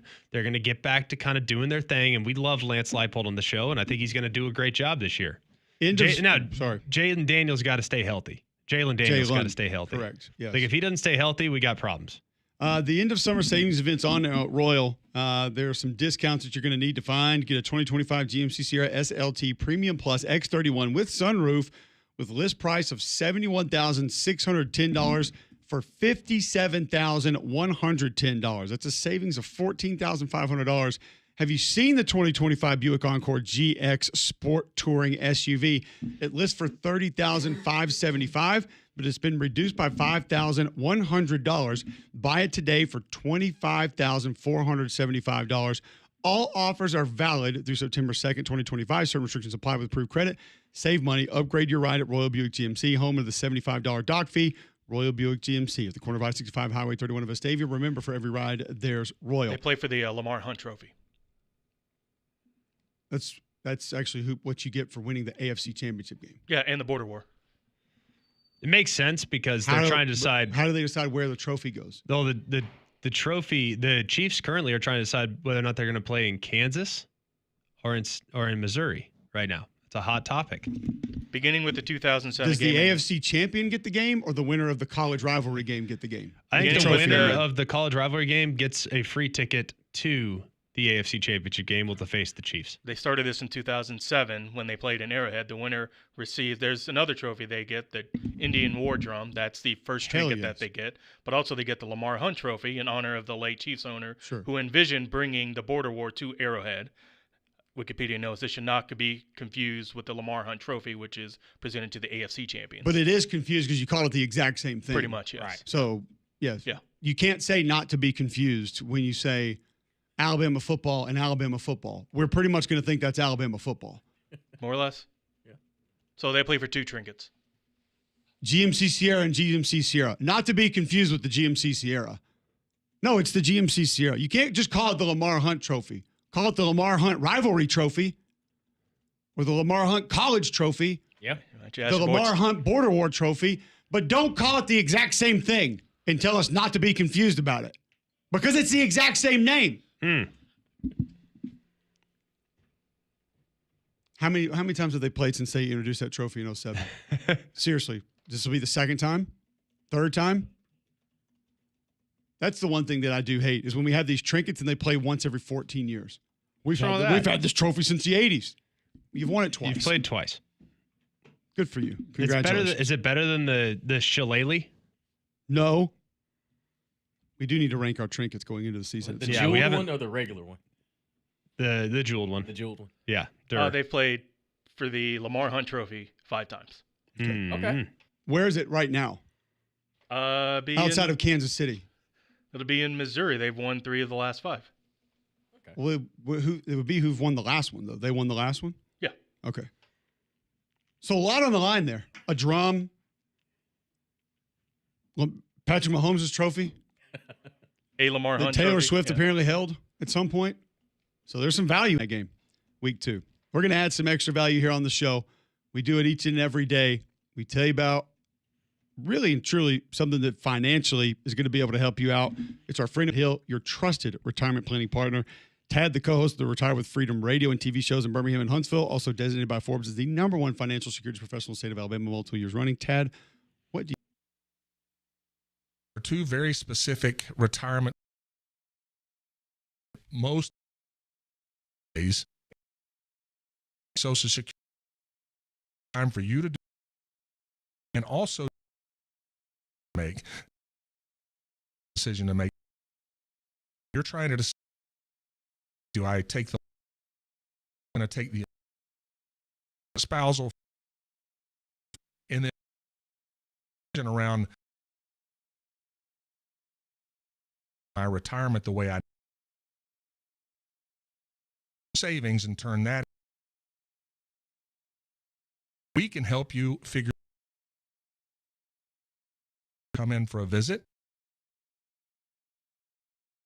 988-0006.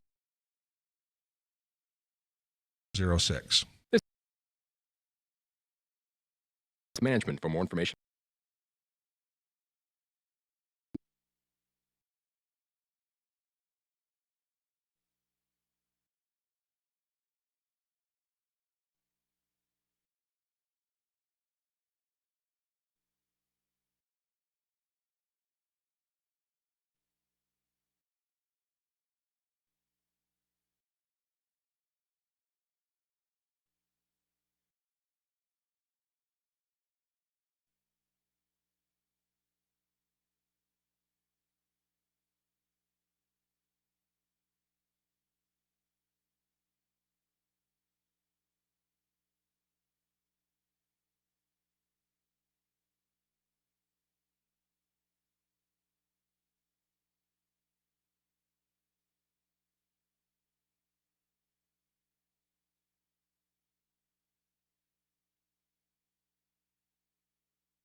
All right, welcome back in. McElroy and Cubelic in the morning. How many teams can make the SEC championship game? Just feasibly, possibly out there, long shot chance. Any chance to end up in Atlanta?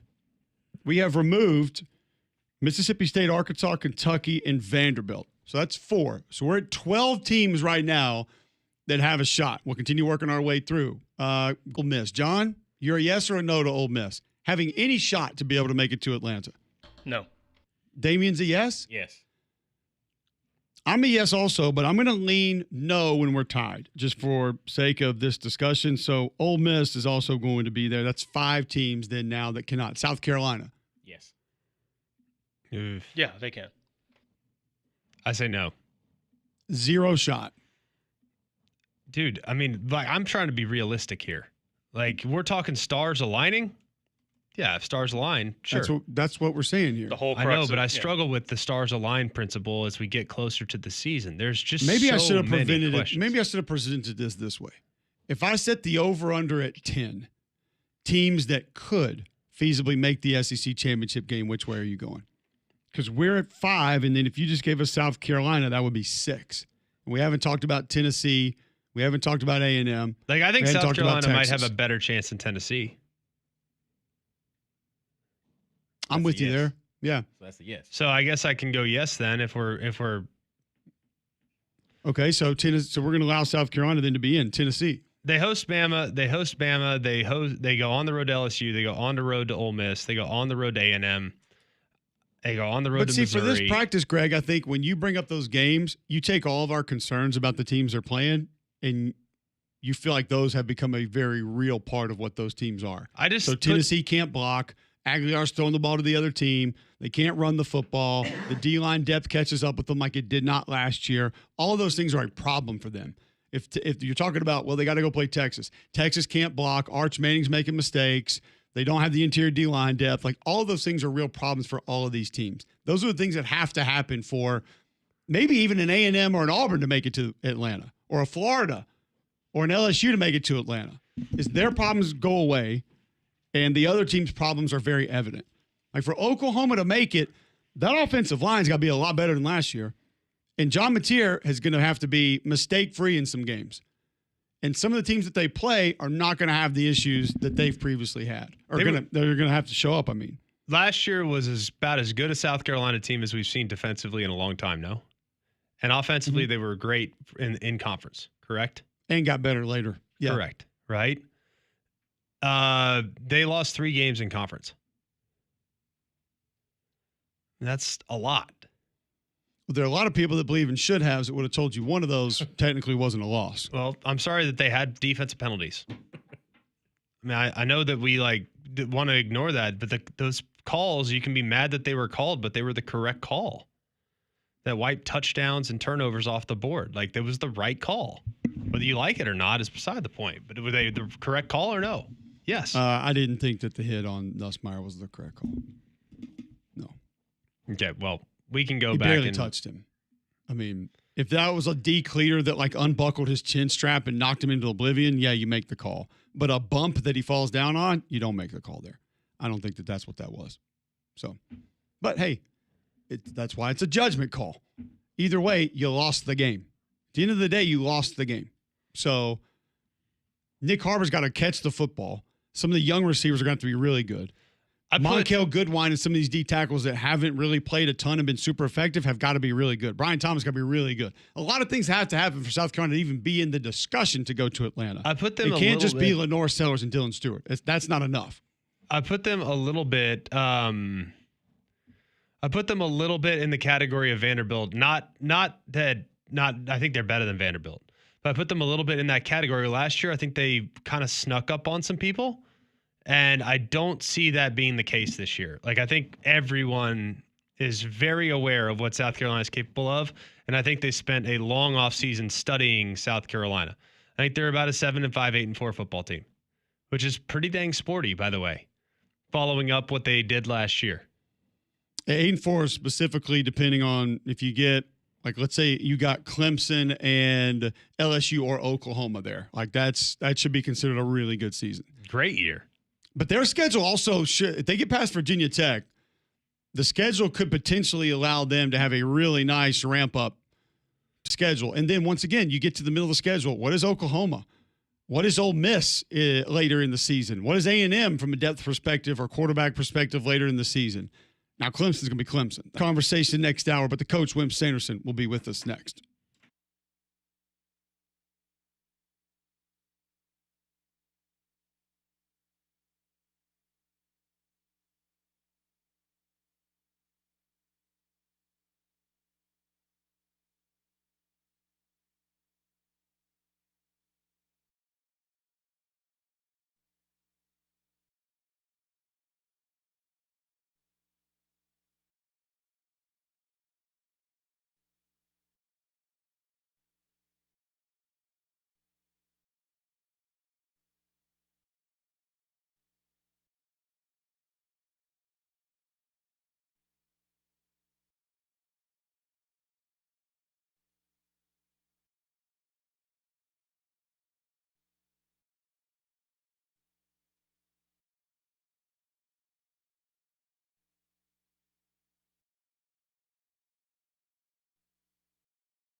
All right, so let's continue the conversation here on how many SEC teams could possibly make the SEC championship game. I think we're stuck around 10. I said I was going to place the over-under. Some sticking points with South Carolina, Tennessee, Ole Miss, Vanderbilt. Those are the teams kind of on the edge of, I don't really think so, and a couple of maybes. Let's pit some of these teams against one another. Who you would like more, any chance to make Atlanta, Greg? South Carolina or Tennessee? I go South Carolina. South Carolina or Missouri? Probably go Missouri there. Schedule's just a little bit lighter. You also keep both coordinators. I think that helps just a little bit. But South Carolina has a returning quarterback. That's a tough one. When you're weighing those against each other, who kind of has the best chance, the better opportunity, that one's difficult. Texas A&M or Auburn? Auburn or Florida? Auburn A&M's a real toss-up. It's close. It's a real It is. toss-up. I feel like overall talent-wise, Auburn has a little bit of an edge. A&M not far behind. It's just I think at certain places you like Auburn's a little bit more where their ceiling is, mainly quarterback, wide receiver, but A&M's not like way behind. I also think that Auburn's schedule is slightly more manageable than A&M's. I think A&M's schedule's tough. Ole Miss or South Carolina? I would say South Carolina. Here's a good one for you. Better chance to make the SEC championship game in your opinion right now, Oklahoma or Auburn? Oklahoma. Oklahoma or LSU? LSU. LSU or Alabama? Alabama. LSU or Georgia? Georgia. Okay. He joins us each and every week. Thanks to our friends at Coke and Piggly Wiggly. It's the coach, Wim Sanderson.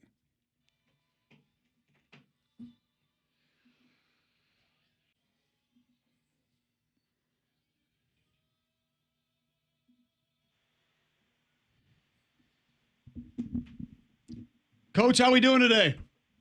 Well, I'm doing okay. Not a lot to talk about. Everybody's all excited about what's going to happen. Both of you, Rick Newhouse didn't come to Alabama to see practice, but he has a writer who's not a sports writer. He's just a cotton-picking writer. Make the comment that the only reason the quarterback at Alabama Simpson was starting is because he waited. But what you don't your defense at least don't, and he out of this. I just think I knew it. Yeah.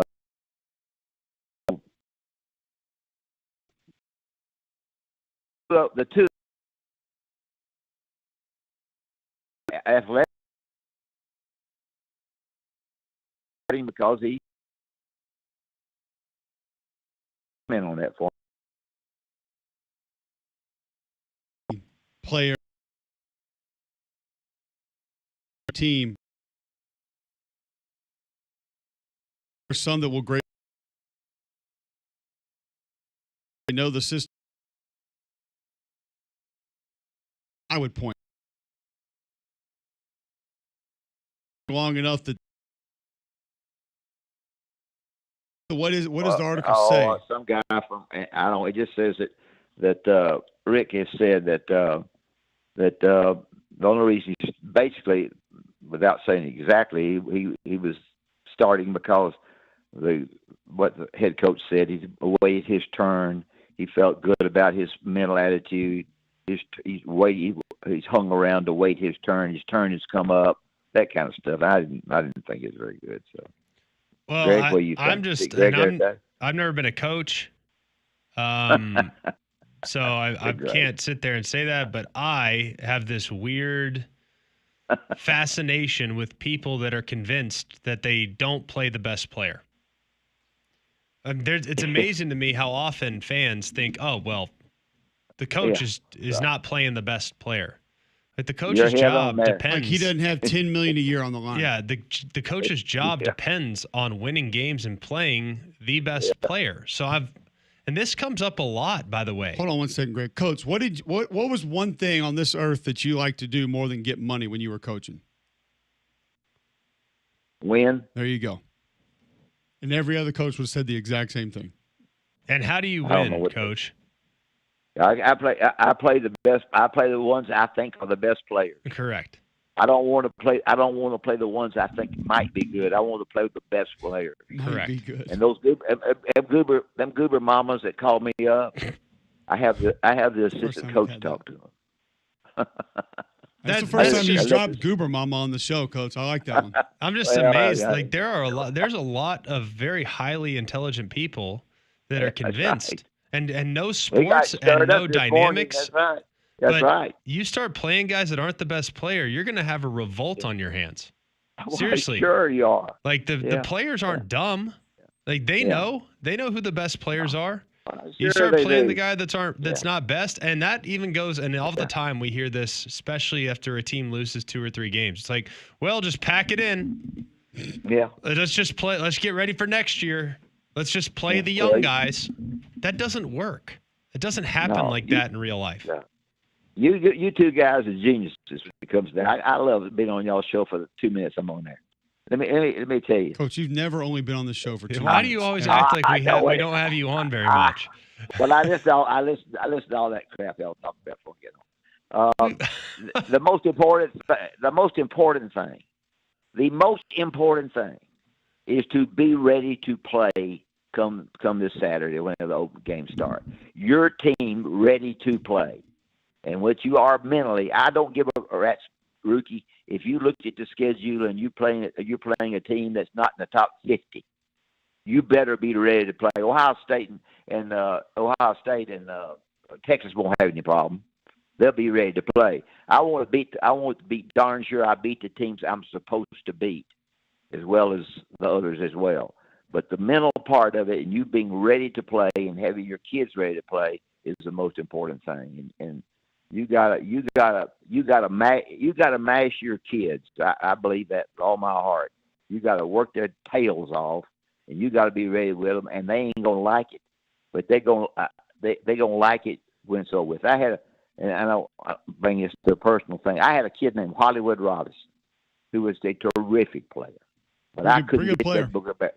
Yeah, he wouldn't. I couldn't get him the garden back, and I worked him till I worked his fanny off. And he texted me. He didn't like it at all. He hated me. When he got back, he texted me a note one time. He said, "Coach, that's the best thing ever happened to me. I made more money in pro basketball than I did because I've worked hard." Yesterday, because of some problems I've had losing my wife and so forth, he sent me a note, and at the end of the note, he said, "We love you." And to me, those kinds of things is what you do with your kids. I know I'm not talking much football now. I'm getting off from that, but it's what you do when you go through hard times. You got to get through them and look back on them and glad you happened. Glad they happened. There's a football game between Florida State and Alabama. I'm switching over now. Florida State's got a lot of players, but they're all transfers. When you have a lot of transfers, to me, it's not easy to get them to play the way you want them to play at the beginning. Comments on that?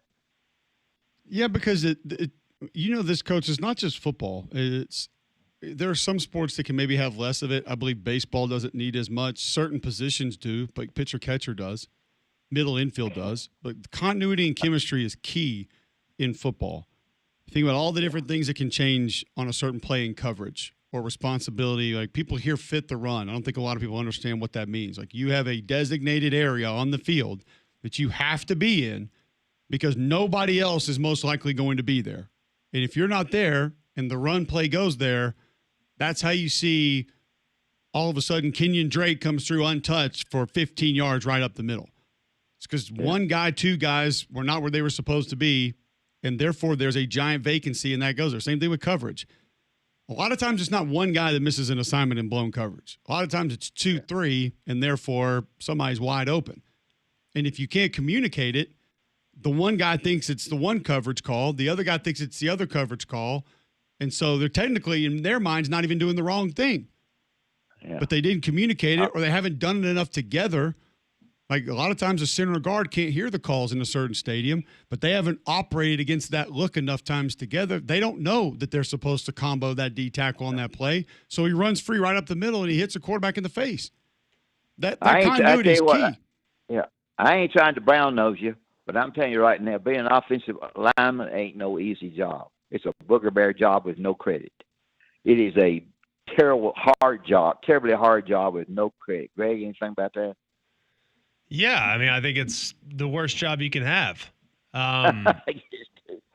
But it's the most selfless, most important part of the team. Yeah, so right. I think it's a phenomenally great job because there's nothing quite like that dynamic, though, in that room. Like, it's just the best room because you have just a fascinating collection of individuals that are, and it's like there's like a checklist when you're putting your offensive line room together. You have an insecure guy, you have a tall, goofy guy, you have a huge redneck, you have a guy from the country. Like, it's like you have a funny guy, you have a guy that's always overweight. There's always a super quiet, there's always a guy. Yeah, there's always a guy that doesn't say a word the whole year. Great today, boy. Like the church mouse guy. You also have there's one guy that thinks he can get away wearing bow ties. Yes, there's one guy that's fancy that likes all the fancy stuff. There's it's just a hilarious group. But it's awesome. So I think the offensive line is, you do it for all the right reasons. Like, at the end of the day, I didn't play quarterback because of the glory that came with playing the position. I played quarterback because I was a good thrower and I like to play that. I like the challenge of playing against 11 guys. With an offensive line, you don't go into it like, oh, I'm not going to get the glory by playing this position. Like, you like to push people around. Like, you like to physically manhandle human beings. That's kind of cool. So I think it's different strokes for different folks. I don't know if you see it that way, Cole. Yeah, sometimes you're just fat and can't play anything else. But that's true. And sometimes you're skinny and slow and you play quarterback. You two guys, I got you stirred up today. But, I get a call on my show about how you get ready. And I said, well, you get ready because Gus Malzahn is going to spend the whole summer looking at South Alabama's defense. That's how they get ready. That's what he's going to do. The new defensive coordinator at Florida State, Alabama, is going to take a look and see what he did at Nebraska, and they're going to spend 3 months trying to see what he did against certain things. I don't know anything about any football, but I know enough to talk about getting ready. And so those are the kinds of things that make one team. But you've got to be, whatever you want to do the most, you do the best. If you want to tackle, if you want to do this, you want to win the game. If you don't give a rat's rookie about who you're playing, regardless of that's what makes you win. So I don't think there's any doubt, Coach. And I think I go back to a quote. I remember I asked Akio Spikes one time. I was like, "What makes you good at tackling?" And he said, "Want to." Yep. He said, "If you want to get that guy to the ground more so than he wants to get past you, you will get him to the ground." Now, there are a million limbs off the trunk of that tree. Technique, fundamentals, angles, approach, leverage, all of it. And also, one of those limbs is who's carrying the football. Because Adrian Peterson's, a little bit different than Carl Stewart. I mean, it's the reality of what it is. So, but it goes back to want to, and I think you opened up a much bigger door there where the want to and the desire has shrunk a little bit. Because not because people don't want it as much, but because of the fallout of when it doesn't happen is not as great as it used to be. Like, we used to want to do things because we were terrified of what was on the other side of that. Like, I wanted to prove people wrong, and I wanted to start, and I wanted to play football so bad because I knew what it was like to sit on the bench because I redshirted my freshman year and I watched everybody else play, and I hated it. I don't know if that's evident anymore as much as it used to be. And so, therefore, the desire shrinks a little bit, or the want to shrinks a little bit because you don't have the repercussions. Like, I feel like a lot of people in the past have. Like, a lot of times now, if they don't play, you're still getting $7,000 a month.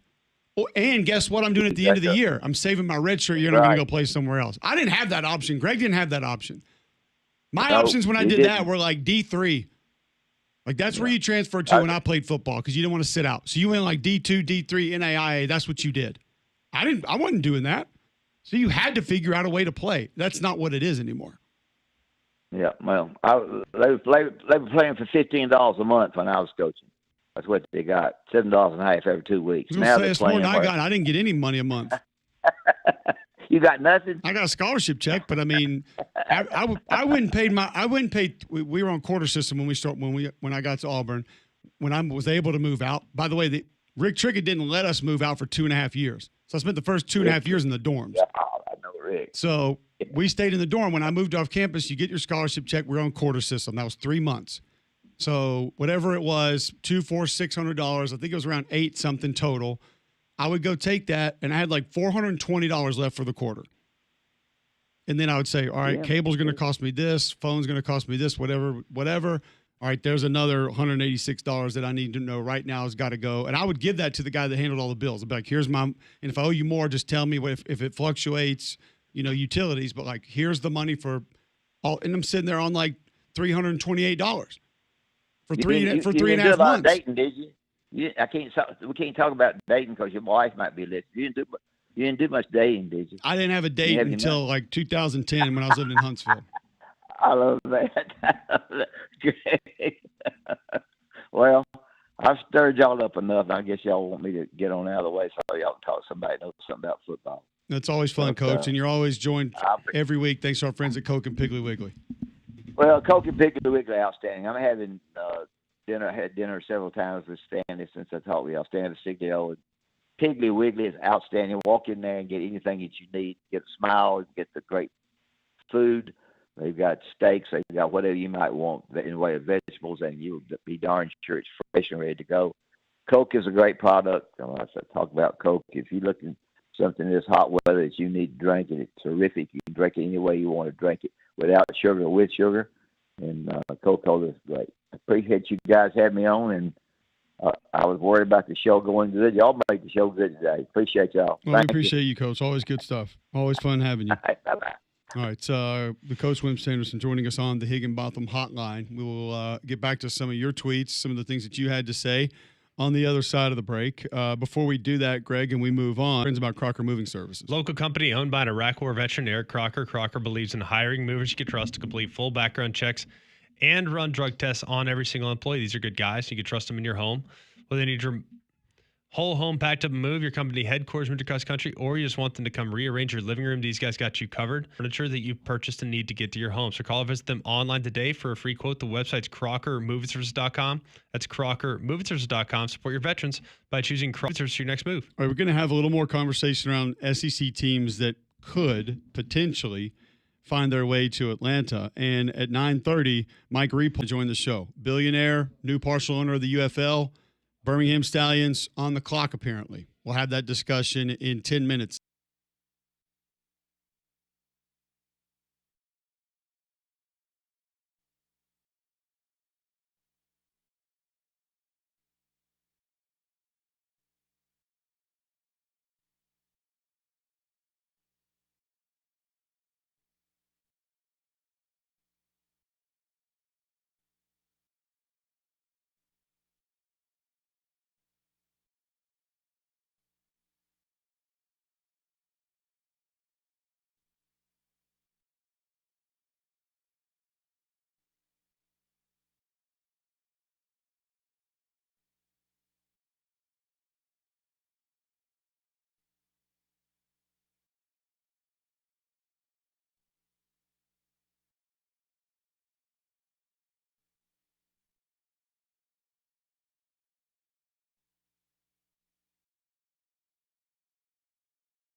Mike Repole, new partial owner of the UFL, going to join us in 7 minutes right here on the show.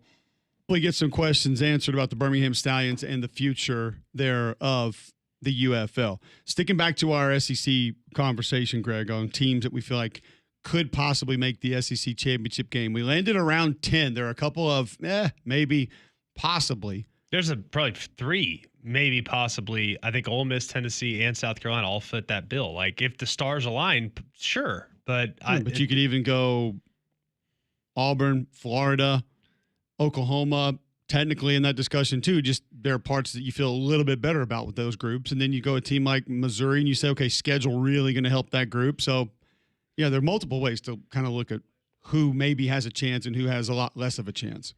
I think so. And a lot of it does have to do with schedule. As much as I don't like that, it does feel like schedule is a big part of why I feel the way I feel about some of these teams and some of these evaluations. Let me ask you this. On those teams that everybody would just say, yes, they can get there. Yes, they have an opportunity to be in. Georgia, Bama, Texas, LSU.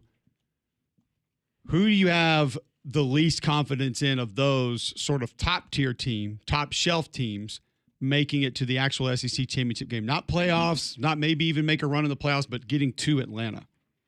Because that's like what you said. The conference schedule really becomes critical then. If you're talking about getting to Atlanta, doesn't matter if you lose a non-con week 1. Yeah, it affects your team, but that doesn't affect you playing in the SEC championship game. Correct.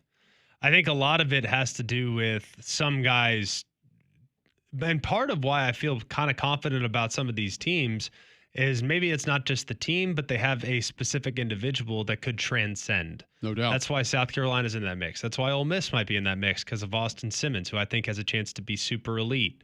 That's why Auburn's getting more conversation than some other teams might. I think Auburn's really the sum of every part, more so than one specific individual. Like Oklahoma's in this conversation because I believe John Mateer can transcend and elevate everyone on that roster. Like sometimes it's easy to kind of fall victim by looking at that one player and starting to kind of maybe think, well, you know, where are we from a team standpoint? That Fair. I think is kind of hard because I don't think you can win an SEC championship anymore with the Cam Newton. Like, and that's it.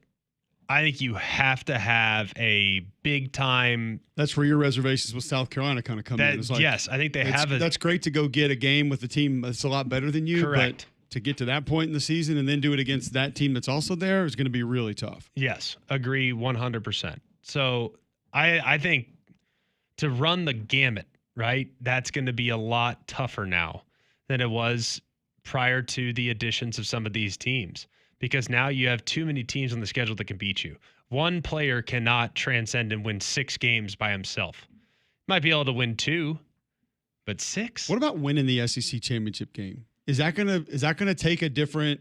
Are we gonna have the conversation now when we get to that game of you gotta have a different mentality because that's not the launching pad to automatically get you in anymore, and it's also not the eject button to get you out of the playoffs anymore. Yeah.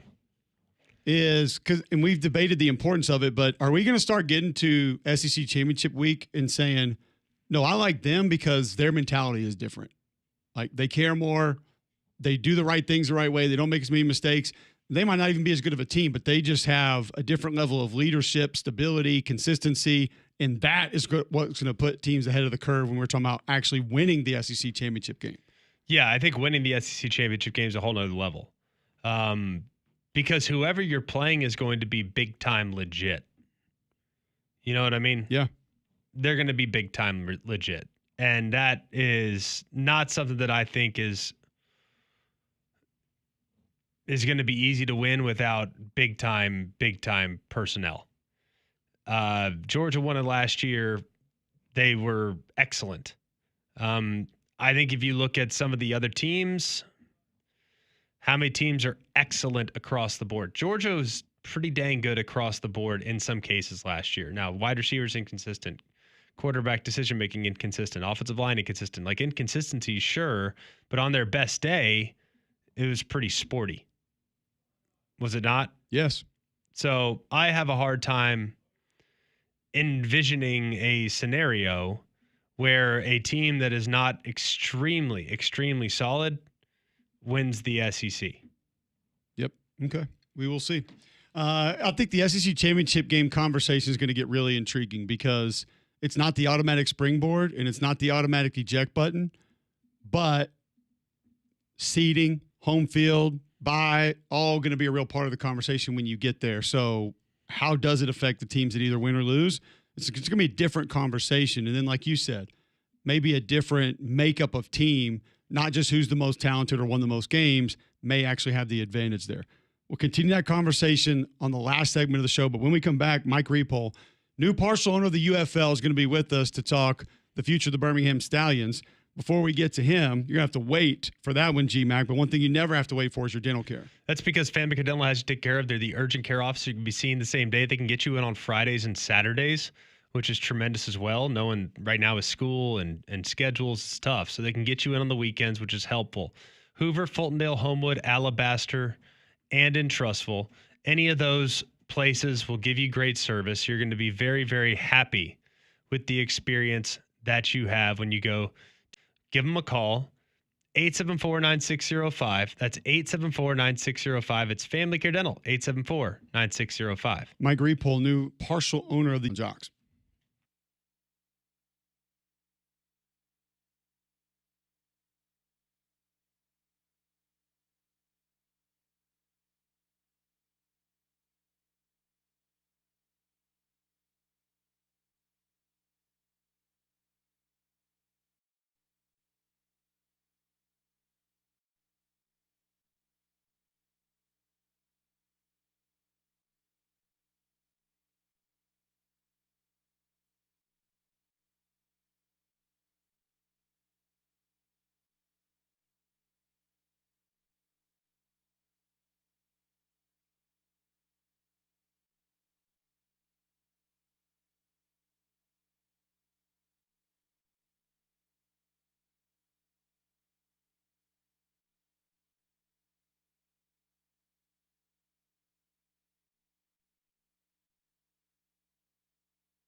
All right, welcome back in. McElroy and Cubelic in the morning.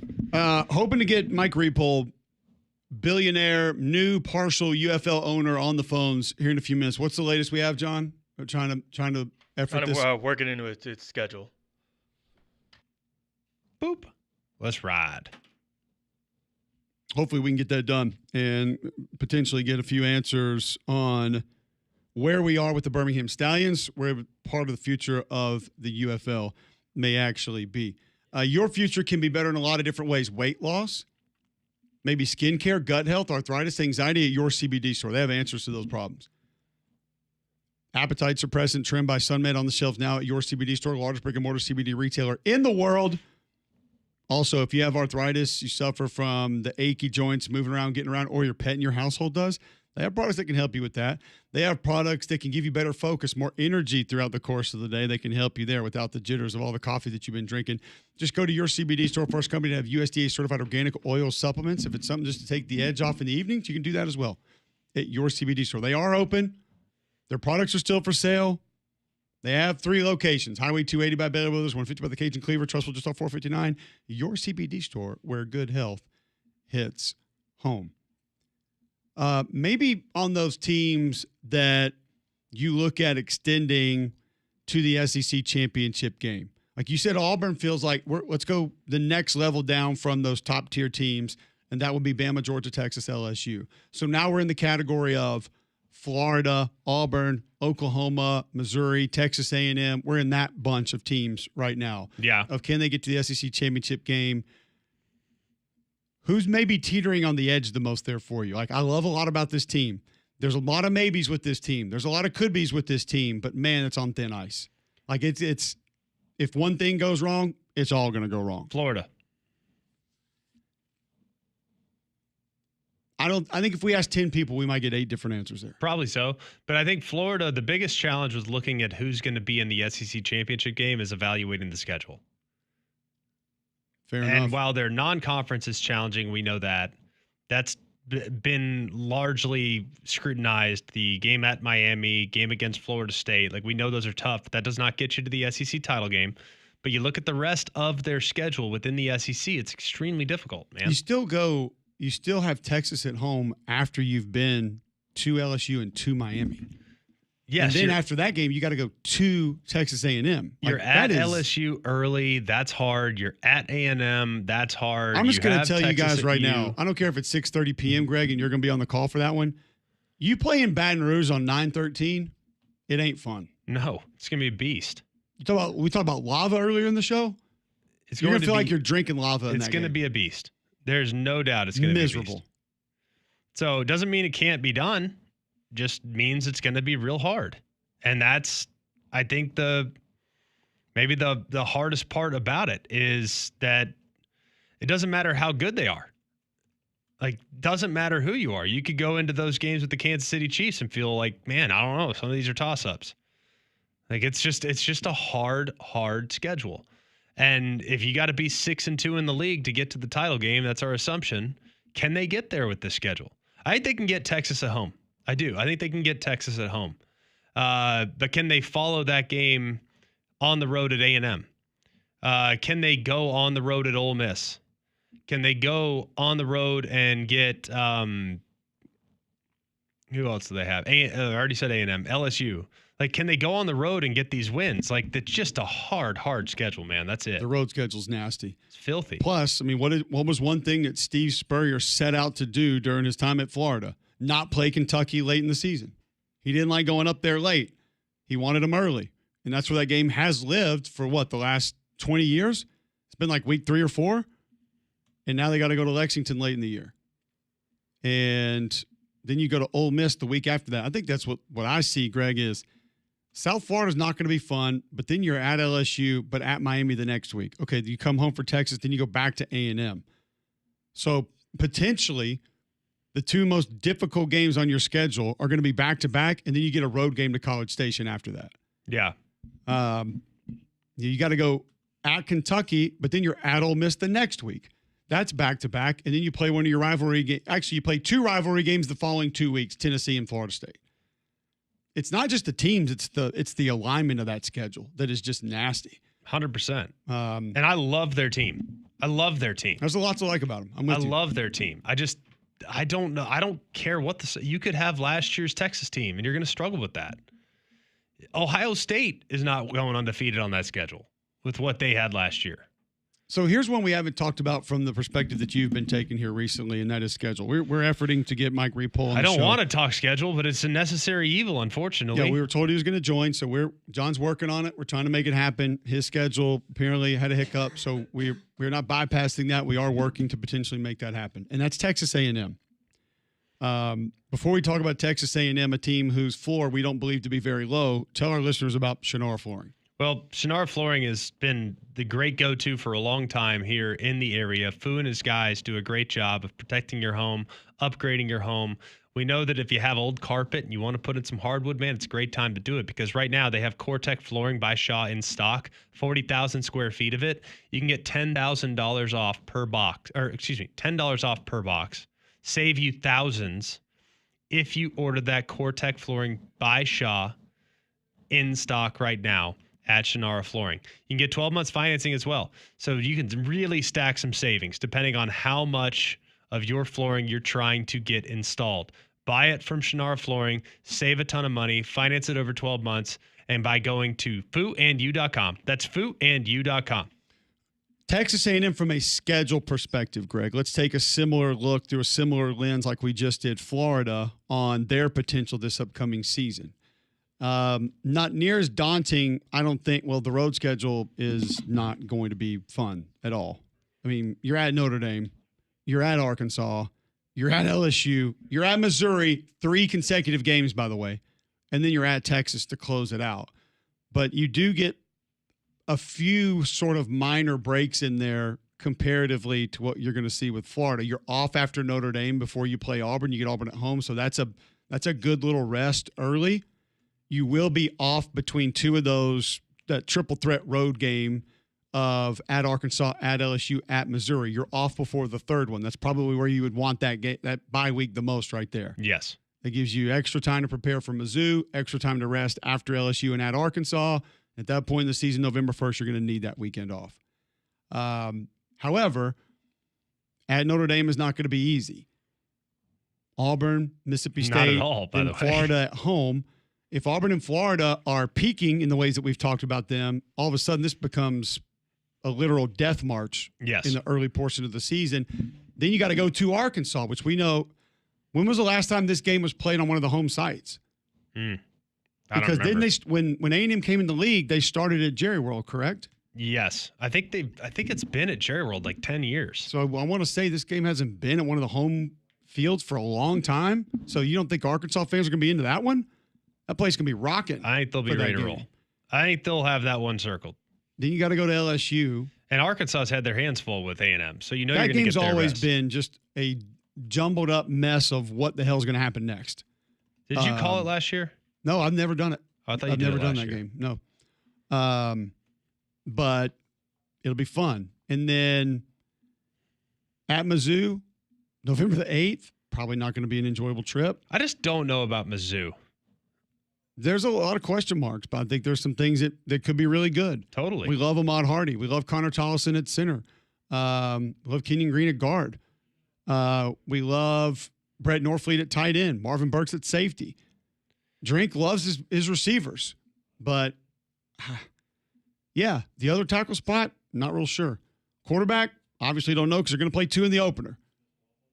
I think the D-line's going to be better than people think. That's why I have a little extra confidence with Missouri, is I think people are sleeping on their defensive line, and I think that could get them out of some real jams. Because Zion Young was good last year. Chris McClellan's played in the league for a while. Sterling Webb has been solid, and you had Damon Wilson up front to give you a little something different. That's one of the better ads in the league that is kind of Nobody's talking still about. flying under the radar. Yeah, a kid can get it. If you get him going all the time and put him in positions to make plays, he can help. There's no doubt. So I don't know. You look at that A&M schedule, Greg, and does it give you more hope, less hope that they could be vying for a spot in the SEC championship game?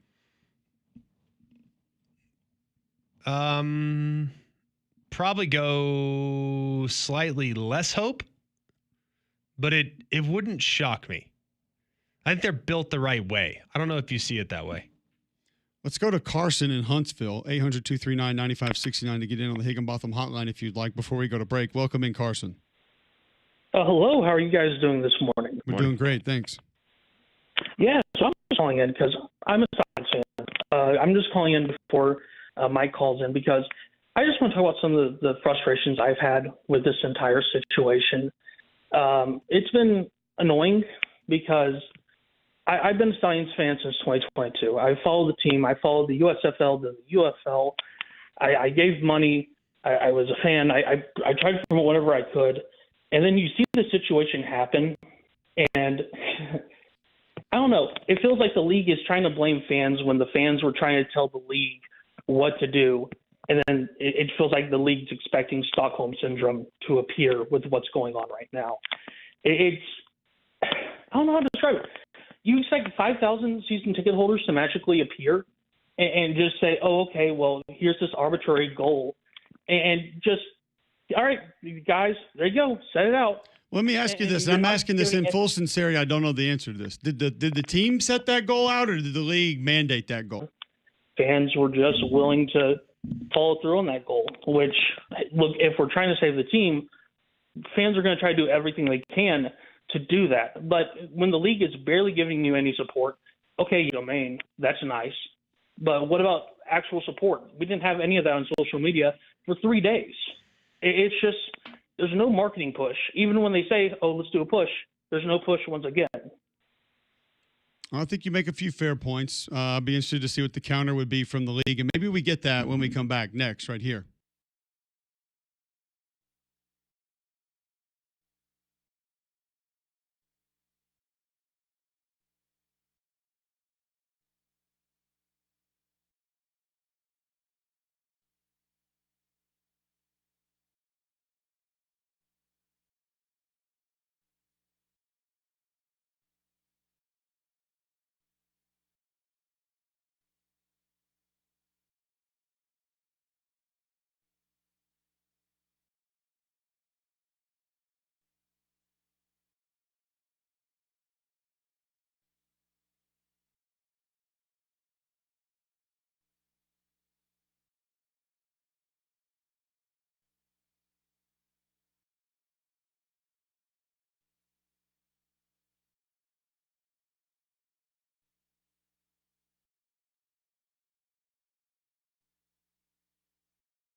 All right, welcome back in. McElroy and Cubelic in the morning.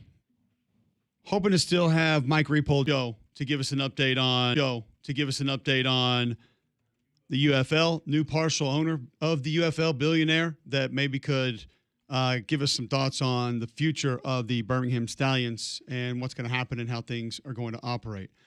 He did tweet, by the way, on August 19th, Birmingham Stallion Nation. So far, we have 1,392 season tickets in one suite. The suite is really impressive. I see and feel the passion. Honestly, didn't expect a suite, and I love that bigger financial commitment. I'm going to count the suite as 200 season tickets. That means we're at 1,600. Well done, Birmingham. Just 3,400 more to go to hit our goal. Here's the link, SaveTheStallions.com. But again, is that just where he would like to see it? Is that what he thinks is that the minimum? A real commitment? Does that definitively save the franchise to not leave Birmingham? As somebody who works for the league, I will be somewhat cautious here, but I'll just say this. You're playing with fire, you take this team out of Birmingham. That's my opinion. And then I personally don't care much about attendance. I think it affects the TV numbers greatly and the interest. And I think some of the discussion that you get by having a team here, I think you benefit from that greatly. That's just my opinion, Greg. I don't know enough about the television numbers, the markets. I don't know. I just don't know. All I know is that Birmingham's won a bunch of championships. And I think that should lead to pretty strong support within the community.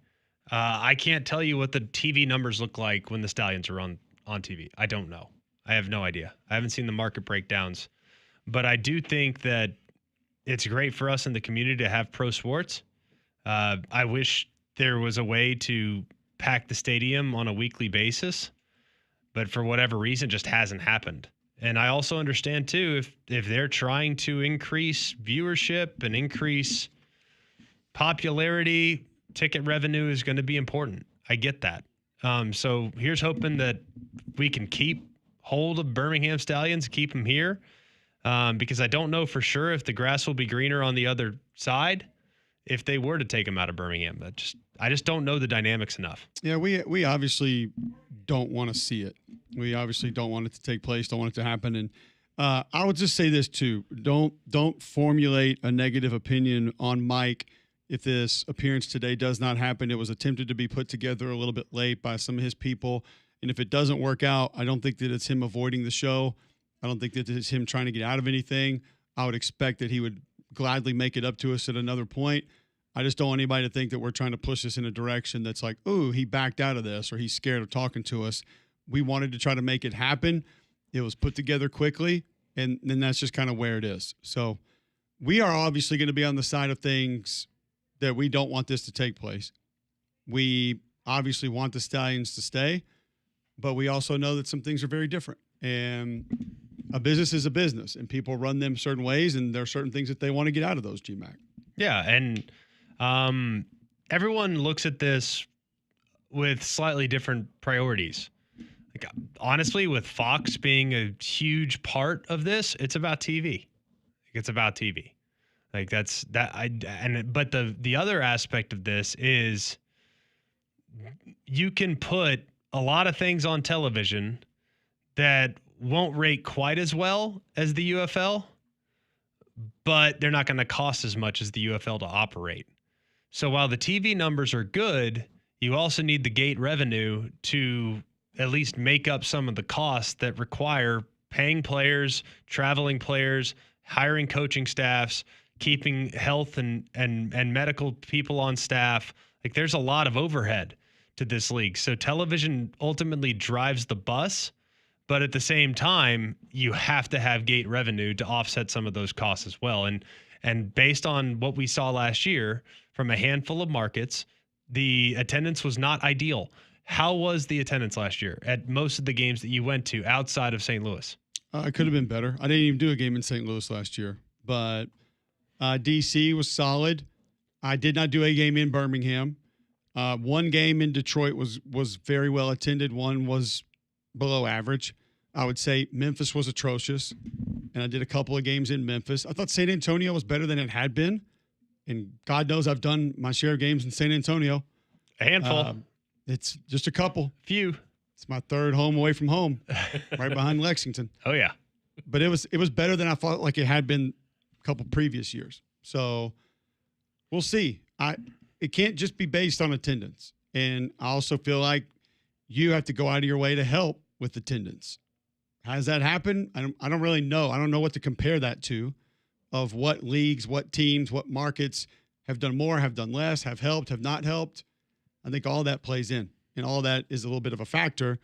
Where do you see this going, John? Where do you see this ended up next for the Stallions? Is this a ploy by the league? Is this a team that actually should be on the brink of being moved? Where are you on this topic? From what I gathered, he was the one that, if he didn't put down the ultimatum or the suggestion of 5,000 season tickets, he's the one that's been pushing it, following his social media, all like that. It feels like he's the one that's that. So I don't know if that was a league mandate or maybe his idea or what, but it also kind of feels like if that's being requested or saying, hey, we need this to keep going or not, it does feel like I said, like an ultimatum. And if that's the case, I hate that Birmingham's in this situation, but also if I'm a fan, I've been there. I've been doing this. What more do you want from me? Right. What else can I do? I've done what I can. I've been at the games. We, as a station, I feel like we've promoted. We've had people go out there. We've done what we can. What else can we do? Damian, where do you feel like? What did you make of the tweet that was sent out by Mike Repole? Was it a threat? Was it a hope? Was it? It felt like an ultimatum. It really did. I hate to put it so negative, but it felt like the Birmingham Southern situation where it's okay. Well, now that it's out there and it's open, you've given us a week to have 5,000 tickets, and it's like, man, I don't know what else we can really do. I didn't see a deadline on it. There wasn't a deadline, was there? Yeah, it was a week. I'm concerned. If you want my opinion, I'm not involved with the league at all. Just am your average Birmingham resident that is proud to call this community home. I don't think they're going to be here. I'm just acknowledging the fact that we've won 3 championships, and yet the attendance was still not what you want it to be. So I don't think they're going to be here. It makes me sad. I love being able to take my kids to the stadium. We went to a couple games the last couple of years, for sure. But I'm concerned. I am. Yeah. His tweet does not have a date of when this needs to be done by. It just says that's our goal. So maybe a litmus test, maybe a threat. We don't know. I don't know. We'll try to have him back on and talk about it and see